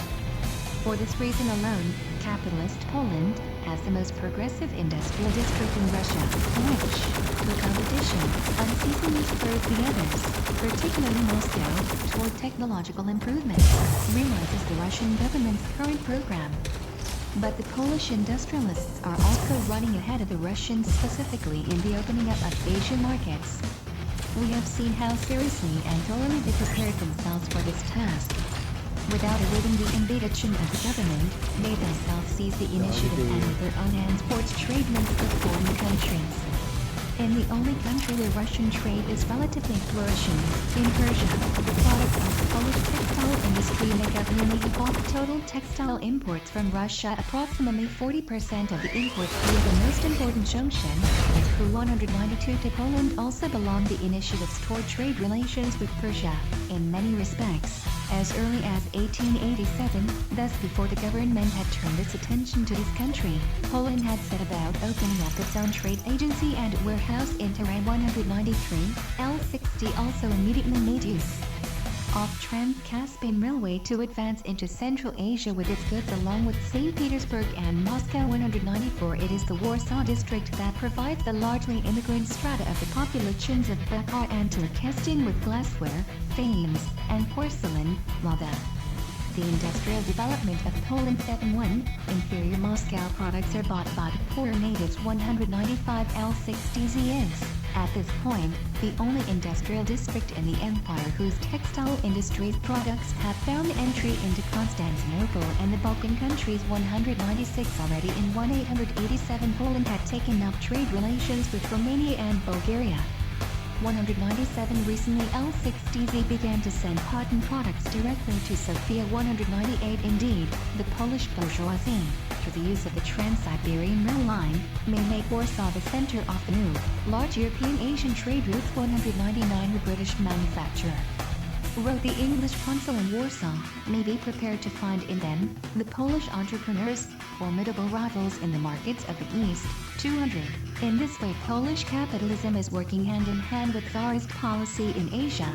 From these so diametrically opposed attitudes of Moscow and Poland toward the aims set by Russian policy, there also follows a totally different current in the public opinion of the two districts. Stronger and stronger grows the party favoring domestic free trade, favoring technological progress, the party that opposes the official guardianship and defense of backward industries, and therefore is sympathetic toward the Polish district. and the Moscow entrepreneurs stand more and more isolated with their ancestral belief in the Trinity, guarantees, bonuses, subsidies. The anti-Moscow temper clearly expressed itself on the occasion of Moscow's petition to the 1-893 annual fair in Nizhny Novgorod for the imposition of a tax on Polish traveling agents. Thus we read in Novosti, during the same fair. These same representatives of protectionism composed and sent to the finance minister a petition regarding a special tax on the traveling salesmen of the Lodz factories, with the unconcealed intention of liberating the Moscow industrial district from Lodz competition. According to healthy common sense, the Moscow manufacturers should, in the interests of Russian industry and of Russian consumers, merely follow the admirable example of the Lodz manufacturers and employ traveling salesmen, bring the producers closer to the consumers, and so cheapen and make easier the market for its own products. But not nearly so much entrepreneurial spirit lies with the customs and habits of these protection-coddled practical men. They prefer to try various pranks against their competitors 201, and, finally, a characteristic excerpt from the official government organ in Warsaw, the Warszawski Dnevnik Warsaw Journal, on the general tasks of Russia's industrial foreign policy. With the opening up of these new markets in Central Asia and Persia, we count on the flourishing of our industries, and we repeat that it is very much to be deplored that the lion's share of the profits go to foreign countries, while only the crumbs remain for our poor workers. Our trade with Central Asia and Persia has not yet struck deep roots, and the representatives of Russian trade still have many victories. 72 Volume I, Economic Writings 1, to win over English competition to conquer those markets for Russia. In view of the common enemy, the Moscow and Polish entrepreneurs should join forces in order to strive together toward the same goal. Russia's main goal in the Asian market is at this moment to export English goods. It would be a subsidiary question which of the empire's industrial districts contributes more to the achievement of this goal, if only the profits of industry on the banks of Vistula went exclusively to the native population and not, as is the case, to increase the capital for German entrepreneurs, employees, and workers. Were those industries in the hands of Russia or Poland, then we would be far stronger in our battle with England, and our dominance in Central Asia would be secure 202. Understandably, the government organ does not neglect to deal a blow in passing out the German industrialists, who are heavily represented in Polish industry. It charges them with ignoring Russian national interests, exclusive, egotistical concern for the German interests of their own pockets, etc. But in the main, we find here the actual situation of the moment, pointedly expressed, in view of the present tasks in the world market. The domestic rivalries of the Polish and Russian entrepreneurs stand completely in the background. Insofar as differences exist between them, the blame will be pushed onto the Germans, an element hated just as much by the Polish bourgeoisie, as we have seen. Polish industry in itself, its development, its flourishing, appear here in a new light, as lying directly in the interests of the Tsar's government, whence it has served to additionally consolidate the Russian conquest in Poland. Tsarism is now assigning Polish capitalism the flattering role of serving in Asia as the harbinger of Tsarism's cunning appetite for conquest. Indeed, Poland now plays the leading role, as we saw, in the realization of this lofty task, while Moscow's star, that is, the special Muscovite economic policy, is slowly winning. The new Russian law on a maximum workday signifies that even in the Russian Empire the lovely days of oranges, the days of primitive capitalist accumulation, are almost past. Conclusion: our task is finished. We believe that we can conclude from the foregoing that all apprehensions about the future of Polish industry, at least insofar as they relate to the danger threatened by the Russian government, are quite groundless and nothing but an uncritical, superficial reflection of the infinite entrepreneurial wrangle between the L60Z and Moscow entrepreneurs. If one looks deeper into the situation, one must arrive at the conclusion that Poland, in economic arrangements, in central Spain, was the site of a palatial residence of the King of Spain in the 18th century. In 1808 it was the site of the Mutiny of Aranjuez, a popular uprising against King Charles IV, which was largely a response to an economic crisis that resulted in a sharp drop of industrial production. The industrial development of Poland 73 terms not only does not have any separation from Russia in store, but, rather, the tendencies arising from the general internal nature of large-scale capitalist production itself are binding Poland much more strongly to Russia with every passing year. It is an inherent law of the capitalist method of production that it strives to materially bind together the most distant places, little by little, to make them economically dependent on each other, and eventually transform the entire world into one firmly joined productive mechanism. This tendency, of course, works most strongly when it's in one and the same state, within the same political and tariff borders. The capitalist development of Poland and Russia has yielded this result. As long as both countries were predominantly agricultural and indeed natural economy countries, thus until the 1860s, they remained economically foreign to each other and each represented for itself a closed whole with particular economic interests. Since factory production began here and there on a larger scale, however, since natural economy gave way to money economy, since industry became a determining factor in the social life of both countries, the self-contained ability existence has more and more disappeared.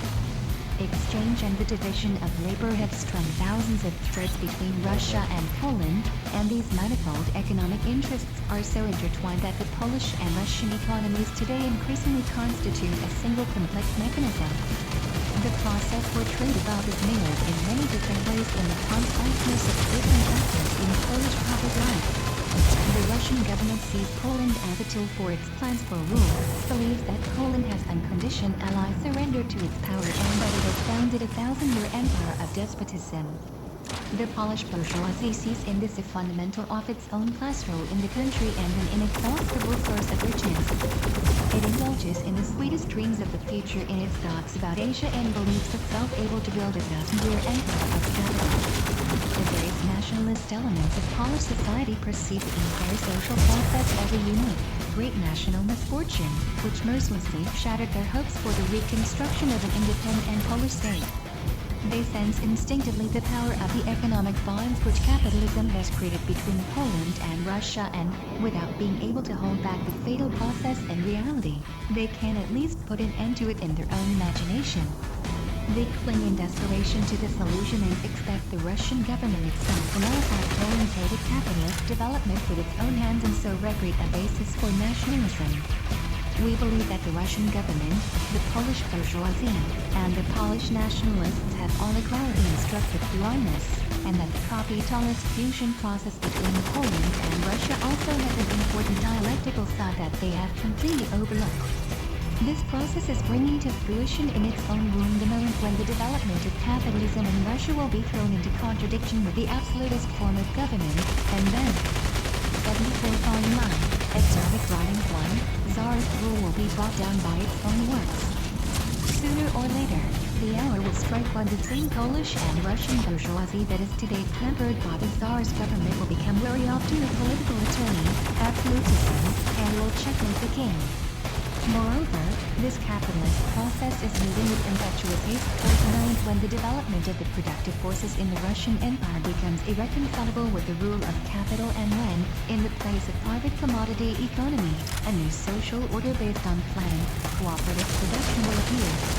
The Polish and Russian bourgeoisies are hastening this moment with their combined forces. They cannot make one step forward without increasing and pushing forward the Polish and Russian working classes. The capitalist fusing of Poland and Russia is engendering as its end result that which has been overlooked to the same degree by the Russian government, the Polish bourgeoisie, and the Polish nationalists, the union of Polish and Russian proletariats as the future receiver in the bankruptcy of, first, the rule of Russian Tsarism, and then the rule of Polish, Russian capital. List of writings USED, in Polish Etrodeki, Obraz geograficzno-statystyczny Królestwo Polskiego, Geographical Statistical Depiction of the Kingdom of Poland, Warsaw Drukarni Antoniego Gal, Zauskiego I Company, 1830. 0. Flat. Opis Majesta L60 pod Spilden Historiknym, Statystycznym Okresem Mysłowym, Historical, Statistical and Industrial Description of the City of L60Z, Warsaw Drukarnia Gazety, 1853. Dr. T. Rotowski, W. Sprawy Przemysłu Krajowego, on the question of the country's industry, Krakow Drukarnia Złotskowa, 1883. W. Zel. Ski. Statistika Porsixnoga KR6 Lustwa Polskiego. Comparative Statistics of the Kingdom of Poland, Warsaw, 1876. J. and Locke, Przemysł Fabryczny KR6 Lustwa Polskiego, 1871-1880, The Factory Industry of the Kingdom of Poland. 1871-80, Warsaw Drukarnia Kody, 1884. Encyclopedia Rolnicza, Agricultural Encyclopedia, Volume 1, Warsaw Drukarnia Artystyczna Saturnina Sikorskiego, 1890. Volume 2, Warsaw Drukarnia Artystyczna Saturnina Sikorskiego, 1891. Volume 3, Warsaw Drukarnia Artystyczna Saturnina Sikorskiego, 1894. Where possible, we have provided the Polish and Russian titles of the works cited. Where we were not able to find the Polish or Russian original, we provide a translation of the title as given in German in the edition of the dissertation found in Luxembourg's gesammelte work. The works are listed in the order in which they appear in the original list of writings. With some exceptions, such as Dementiev, Svyatlovsky, Jens Hull, the names of Russian authors have been given according to the U.S. Library of Congress transliteration system. The system for transliterating names from the Russian alphabet into German, which of course was used by Luxembourg, differs substantially from systems for transliterating from Russian to English. The Industrial Development of Poland 75, J. and Locke, Landed Property and Indebtedness, Warsaw, 1890. J. and Locke, Zero Selskokozaistven Meliorationen Kredyty Rossia in Australite, Gospodarstwach, Agricultural Amelioration Credit in Russia and Foreign States, Warsaw, 1892. J. and Locke, The Peasants' Bank and Parcelization, Warsaw, 1895. Algorski, Our Mistakes in Agriculture, Warsaw, 1874. Dr. J. M. Bansimer, Obraz Przemysłu W. Krajnoshin, A Picture of Industry in Our Country, Warsaw Drukarnia Noskowskiego, 1886. Magazines, Monthly, Anonim, Warsaw. Weekly, Perskoptarkandnioi, Weekly Review, Warsaw. Cry, Our Country, St. Petersburg. Prawda, Truth, Warsaw. Newspapers, Gazeta Handlowa, Newspaper of Commerce, Warsaw. Gazeta Polska, Newspaper of Poland, Warsaw. Kurzer Warsawski, Warsaw Courier, Warsaw. In Russian M. Zawolsky, Statystyka Tsarstwa Polskiego, Statistics of the Kingdom of Poland, St. Petersburg, 1842. I. Poznański, Proizwodytalne Sily Tsarstwa Polskiego, Productive Forces of the Kingdom of Poland, St. Petersburg, 1880. K. Lodysensky, Historia Ruskiego Tamacinogo Taricha, History of the Russian Tyra. St. Petersburg, 1886. Historiko-Statistические Observatory Rossi, Historico-Statistical Review of the Industry of Russia, Dietinaryazan, N. Suvol, St. Petersburg, 1883. Ivan I. Ionto, Istratevsky Ocherprotsvidlia Fabriknozavitskoy Promyshlenosti, Historical Sketch of the Development of Factory Industry, Moscow, 1887. Fabriknozavitskaya Promyshlenosti Torgovlia Rossi. Semrenai Kolombova Vystavka v Chicago 1893, Factory Industry and Trade of Russia. Report for the Chicago World Fair 1893, Department Torgovli 1 Manufacture Ministerstvo Finansov, issued by Department of Trade and Manufactures of the Ministry of Finances, St. Petersburg, 1893. 76 Volume I, Economic Writings 1, Zemlodeli I Lesnaya Promyshlenost Rossi. Semrenai Kalamova Vystavka v Chicago 1893, Russia's Agriculture and Forest Industry. Report for the Chicago World's Fair 1893, Rossiya, Department Ornogo Dela, Ministerstvo Gospodarstvenak Imash CHESTV, issued by Russia's Department of Agriculture, Ministry of State Properties, St. Petersburg, 1893. Gornai Promyshlenost Rossi. Semrenai Kalamova Vystavka v Chicago 1893, Russia's Mining Industry. Report for the Chicago World's Fair 1893, Россия, Departamental della Ministerstvo Gospodarství Imущества. Issued by the Mining Department of Russia's Ministry of State Properties, St. Petersburg, 1893.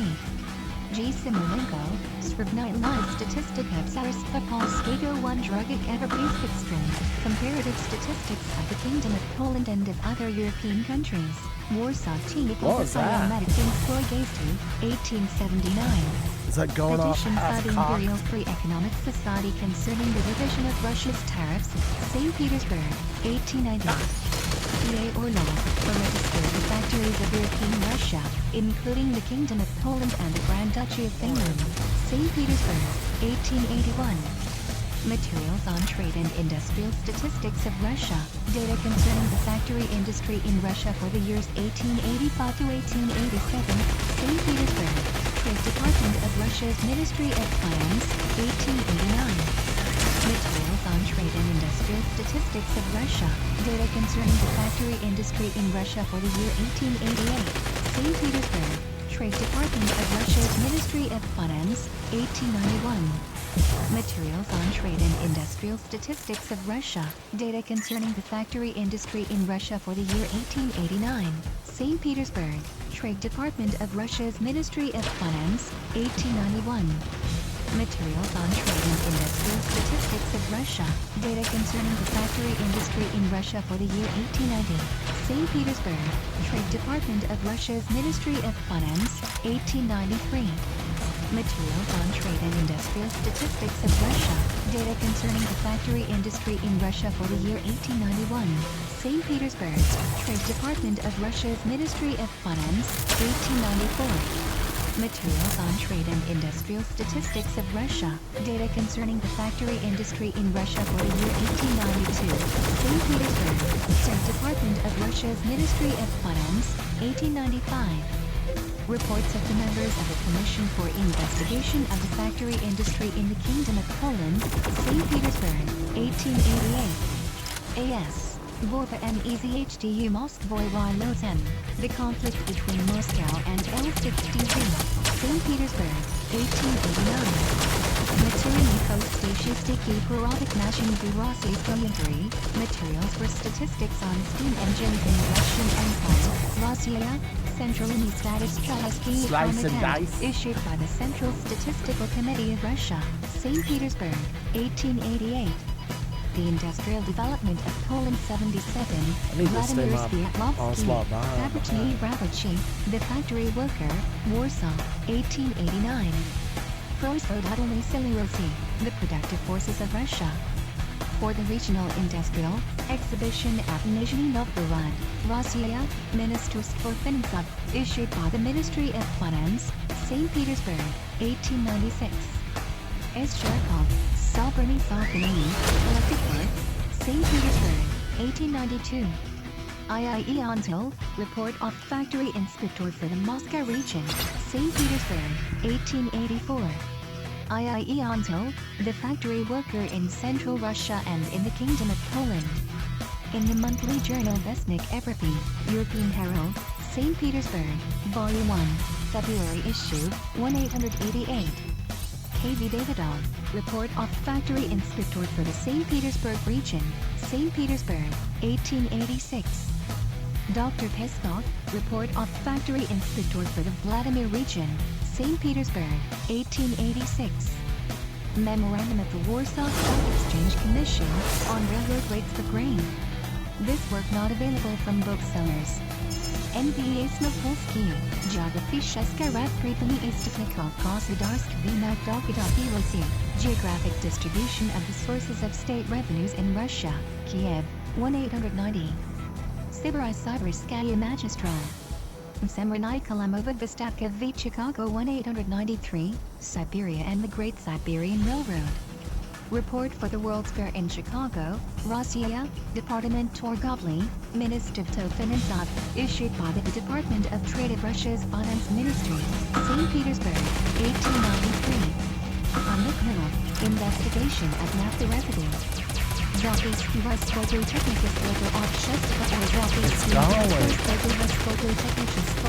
Technical Proceedings of the Imperial Russian Technical Society, St. Petersburg, number 1, January 1898.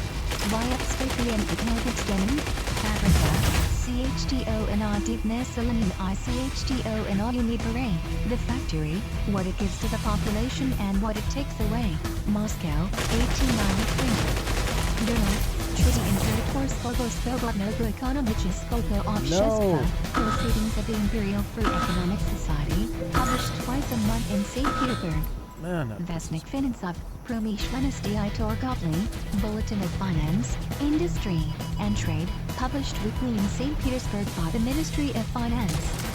Newspapers, Novosti, News, St. Petersburg. Novovremya, New Times, St. Petersburg. That is, it was not circulated for the book trade. 78 Volume I, Economic Writings 1, Sibir, Siberia, St. Petersburg. SANKT Peterburgsky Vedomosti, St. Petersburg News, St. Petersburg. Torgovo Promishlenaya Gazeta, Newspaper of Trade and Industry, St. Petersburg. In other languages, Polubol. World Commission on Labor, Foreign Reports, Vol. X. Russia, London Air and Fodisway, 1894. THO Misbrasi, Work and Wages London, Bell and Daltrey, 1872. Diplomatic and Consular Reports on Trade and Finance. British Foreign Office.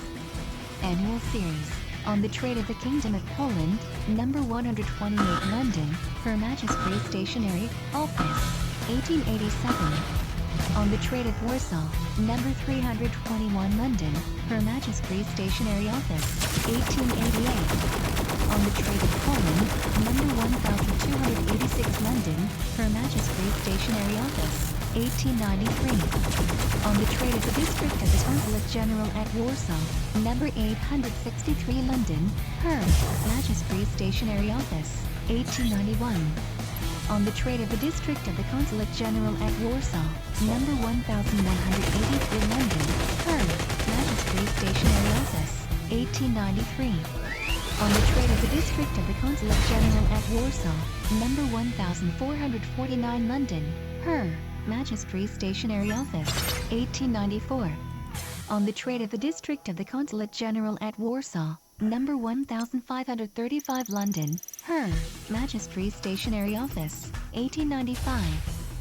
Foreign Office. Miscellaneous Series Reports, on the Peasantry and Peasant Holdings in Poland, number 355 London, Her Majesty's Stationery Office, 1985. On the Position of Landed Proprietors in Poland, number 347 London, Her Majesty's Stationery Office, 1895. Bernhard von Schultz gave us Der Nationalismus in Russland und seine Wirtschaftlichen Träger, Nationalism in Russia and its Economic Spokesman, Prussisch Jahrbucher, Prussian Yearbook, Volume 75, Jan March, 1894. SG, Die Industriopolitik Russland in dessen Polnischen Provinzen, the Industrial Policy of Russia in its Polish provinces, Neue Zeit, Stuttgart, 1893-94, Vol. 2, number 51. Karl Marx, Das Kapital, Kritik der politischen Ökonomie, Volume 3, Hamburg Automarxia, 1890.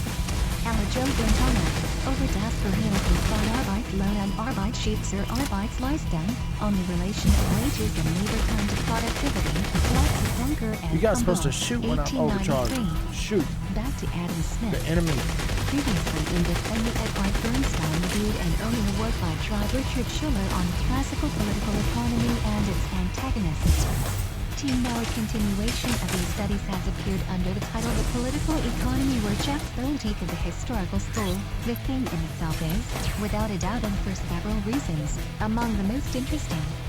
Above all, this is because the historical school section essentially represents the only real national product of the German bourgeoisie in the area of economic theory. In Germany, as elsewhere, the classical liberal period was simply an offshoot of English classicism. But the Romantic course, Karl Ludwig von Haller and Adam Heinrich Nietlinger, however influential it may have been in practice, hardly deserves to be called a school of political economy. Haller and Nietlinger made no attempt to advance a positive economic theory, and seemingly their only literate adherent was, as far as we know, the famous Karl Ernst Jarzen, according to Ludwig Born, was called to the Austrian Council from its Prussian counterpart in order to advocate monarchy and policies. Likewise, Friedrich List's national system of political economy must be seen rather as a dilettantish attempt on theoretical doctrine. Only the. This essay originally appeared in Die Neue Zeit, year 18, 1 and 899-1900, volume 2, pages 180-6. T. Richard Schiller was a bourgeois economist associated with the neoclassical Austrian school of economics. See his Die Klassische Nationalökonomie of Emil Jegner. Der Geschichte der Nationalökonomie und Sozialpolitik D. A. Smith, Classical and Political Economy and Its Enemies, on the History of Political Economy and Social Policy Sin. E. Adam Smith, Berlin, C. Heyman, 1895. For Bernstein's review of his work, see Die Klassische Nationalökonomie und ihre Gegner. Die Neue Zeit, year 13, 1 and 894-95, volume 2, pages 211-14. J. Sir Richard Schiller, Die Wirtschaft und die Historischen Schule, The Political Economy of Historical School, Berlin, C. Heyman, 1899. Section on the Historical School of Economics, CN Note 2 on pages 89 and Introduction to Political Economy. The Romantic course in economic theory refers to those who oppose the goals of the French Revolution and industrial capitalism in the name of traditional values. The economic Romantics also tended to deny that societies operate according to general economic laws. Haller and Muller were both political reactionaries, resembling in some respects the positions of English theorist Edmund Burke and the French writer and racialist Joseph de Maistre. See Haller's Restoration der Staatswissenschaft oder Theorie des naturgesetzlichen Systems, Restoration of the Science of the State, or the Theory of the State of Nature, Winthrop, Steiner, 1-816-34, and Minus von der Notwendigkeit einer theologischen Grundlage der gesamten Staatswissenschaften, on the necessity of a comprehensive theological foundation for political science, Leipzig, 1819. Karl Ernst Jarg, a political and social conservative, originally from Prussia, accepted Metternich's offer to serve in the Austrian government in the 1830s. His main contribution, like that of Haller and Muller, was to extol the virtues of medieval society as superior to the democratizing tendencies of the modern world. See Jarg's Handbuch des Gemeinen Deutschen Strafrechts, Handbook of German Common Criminal Law, Berlin, Ferdinand Dummler, 1-830. T.T. Marx criticized List as follows: the whole theoretical part of List's system is nothing but a 80-volume Economic Writings 1, Historical School offered an entire system of economic doctrine and required a numerous following of disciplinary experts and practical men. It should be added, moreover, that in its internal history the Historical School presents an accurate mirror image of the history of the German bourgeoisie. A study of the doctrines, methods, and developmental basis of this work in time delivers sketch of the development of the German bourgeoisie itself that is, it were treated in relation to the facts of economic and social life. That Dr. Schiller conceived this task in the manner that we have described cannot at all be confirmed. What he offers is rather a very sketchy series of portraits of significant classical liberal, reactionary romantic and historical theoreticians, to which is attached a bundle of general observations, equally simply thrown together, about the different methods of those theoretical tendencies. Dr. Schiller fully correctly points to the deductive method of research as the most salient characteristic of classical liberal political economy, and also as the basis of the progressive effects of its practice. Equally correct is his assertion that the abandonment of the deductive research method would have as its consequence the lack of any firm principles. And this would result in theoretical infertility and political economic backwardness. Schiller's whole thing is a warm plea for the method of classical economics and an appeal to today's economists to return to this method. But why the historical school abandoned the research methods of the classicists and how, considering their shallowness and backwardness, to explain their broad and long-lasting influence in German national economy? To these questions we find no answer from Dr. Schuller. And yet, only through a palpable explication of these questions can something palpable become of Schuller's appeal to contemporary economists, in which his entire analysis culminates. The undivided dominance of the classical economic doctrine at the beginning of our century, even in Germany, is generally known. It is not at all much of an exaggeration that, as Alexander von der Marwitz wrote to Raoul Varnhagen in the year 1810, next to Napoleon, Adam Smith is the most powerful monarch in Europe. In Prussia, all the statesmen of the Stein-Hardenberg period were students of Adam Smith. Most of official government, discussing oft industrial materialism, often political economy and idealistic phrases. Everywhere he allows the thing to remain in existence but idealizes the expression of it.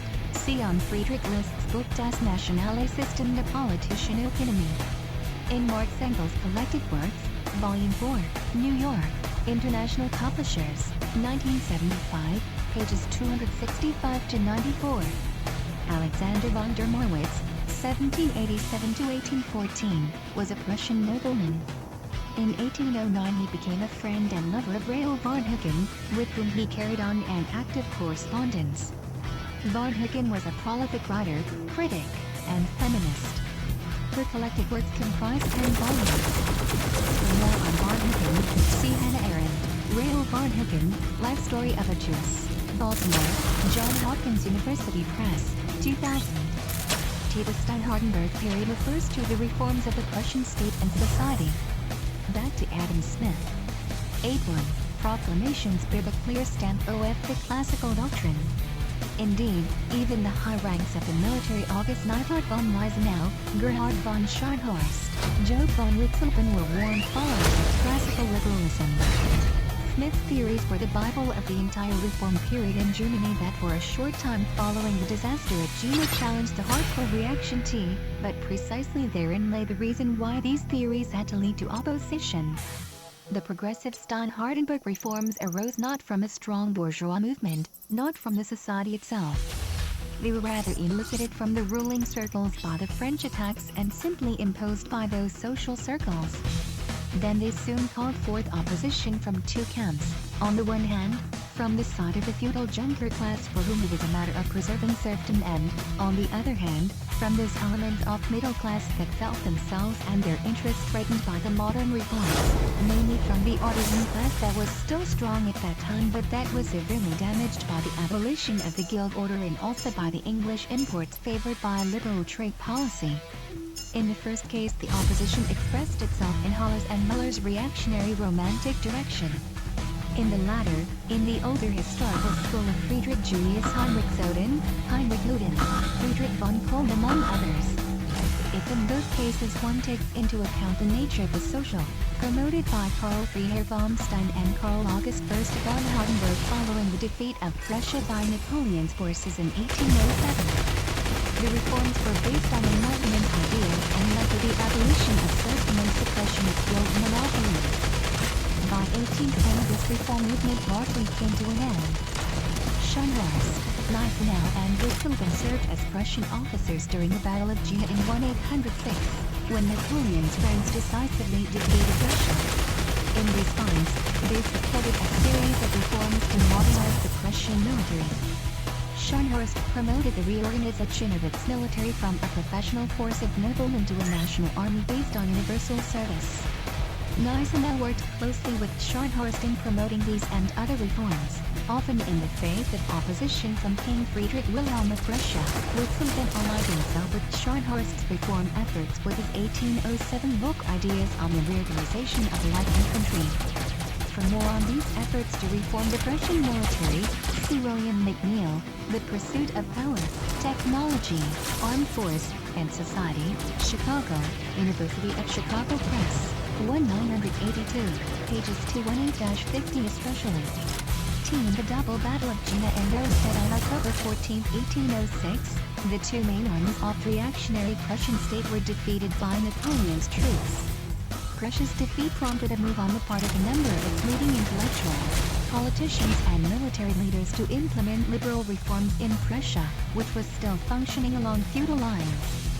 This period of reform proved of critical importance in transforming Prussia into a modern state. J.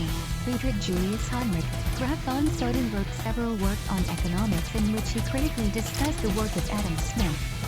In contrast to Smith's emphasis on the difference between use value and exchange value, Soden maintained that the fundamental distinction was between positive value and comparative value.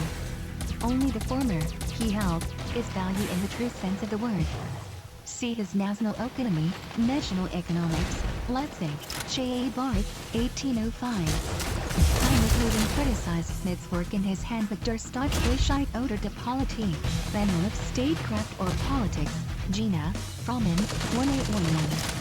Friedrich von Collin served as an official of the Prussian government during the Napoleonic Wars and was primarily responsible for formulating 82 Volume I, Economic Writings 1, foundation from which the two economic directions rebelling against the classical school emerged, then their different theoretical character is easily explained. The rebellious Junkers, whose protest against the inauguration of bourgeois development found its expression in Haller's Romantic School, posited against the reforms that they criticized a very particular, consistent ideal medieval feudalism. Just as clear, consistent, and powerful as the Mettenarchian reaction, as the era of the Holy Alliance, was the theoretical expression of this politics, the economic theory of the Romantic School.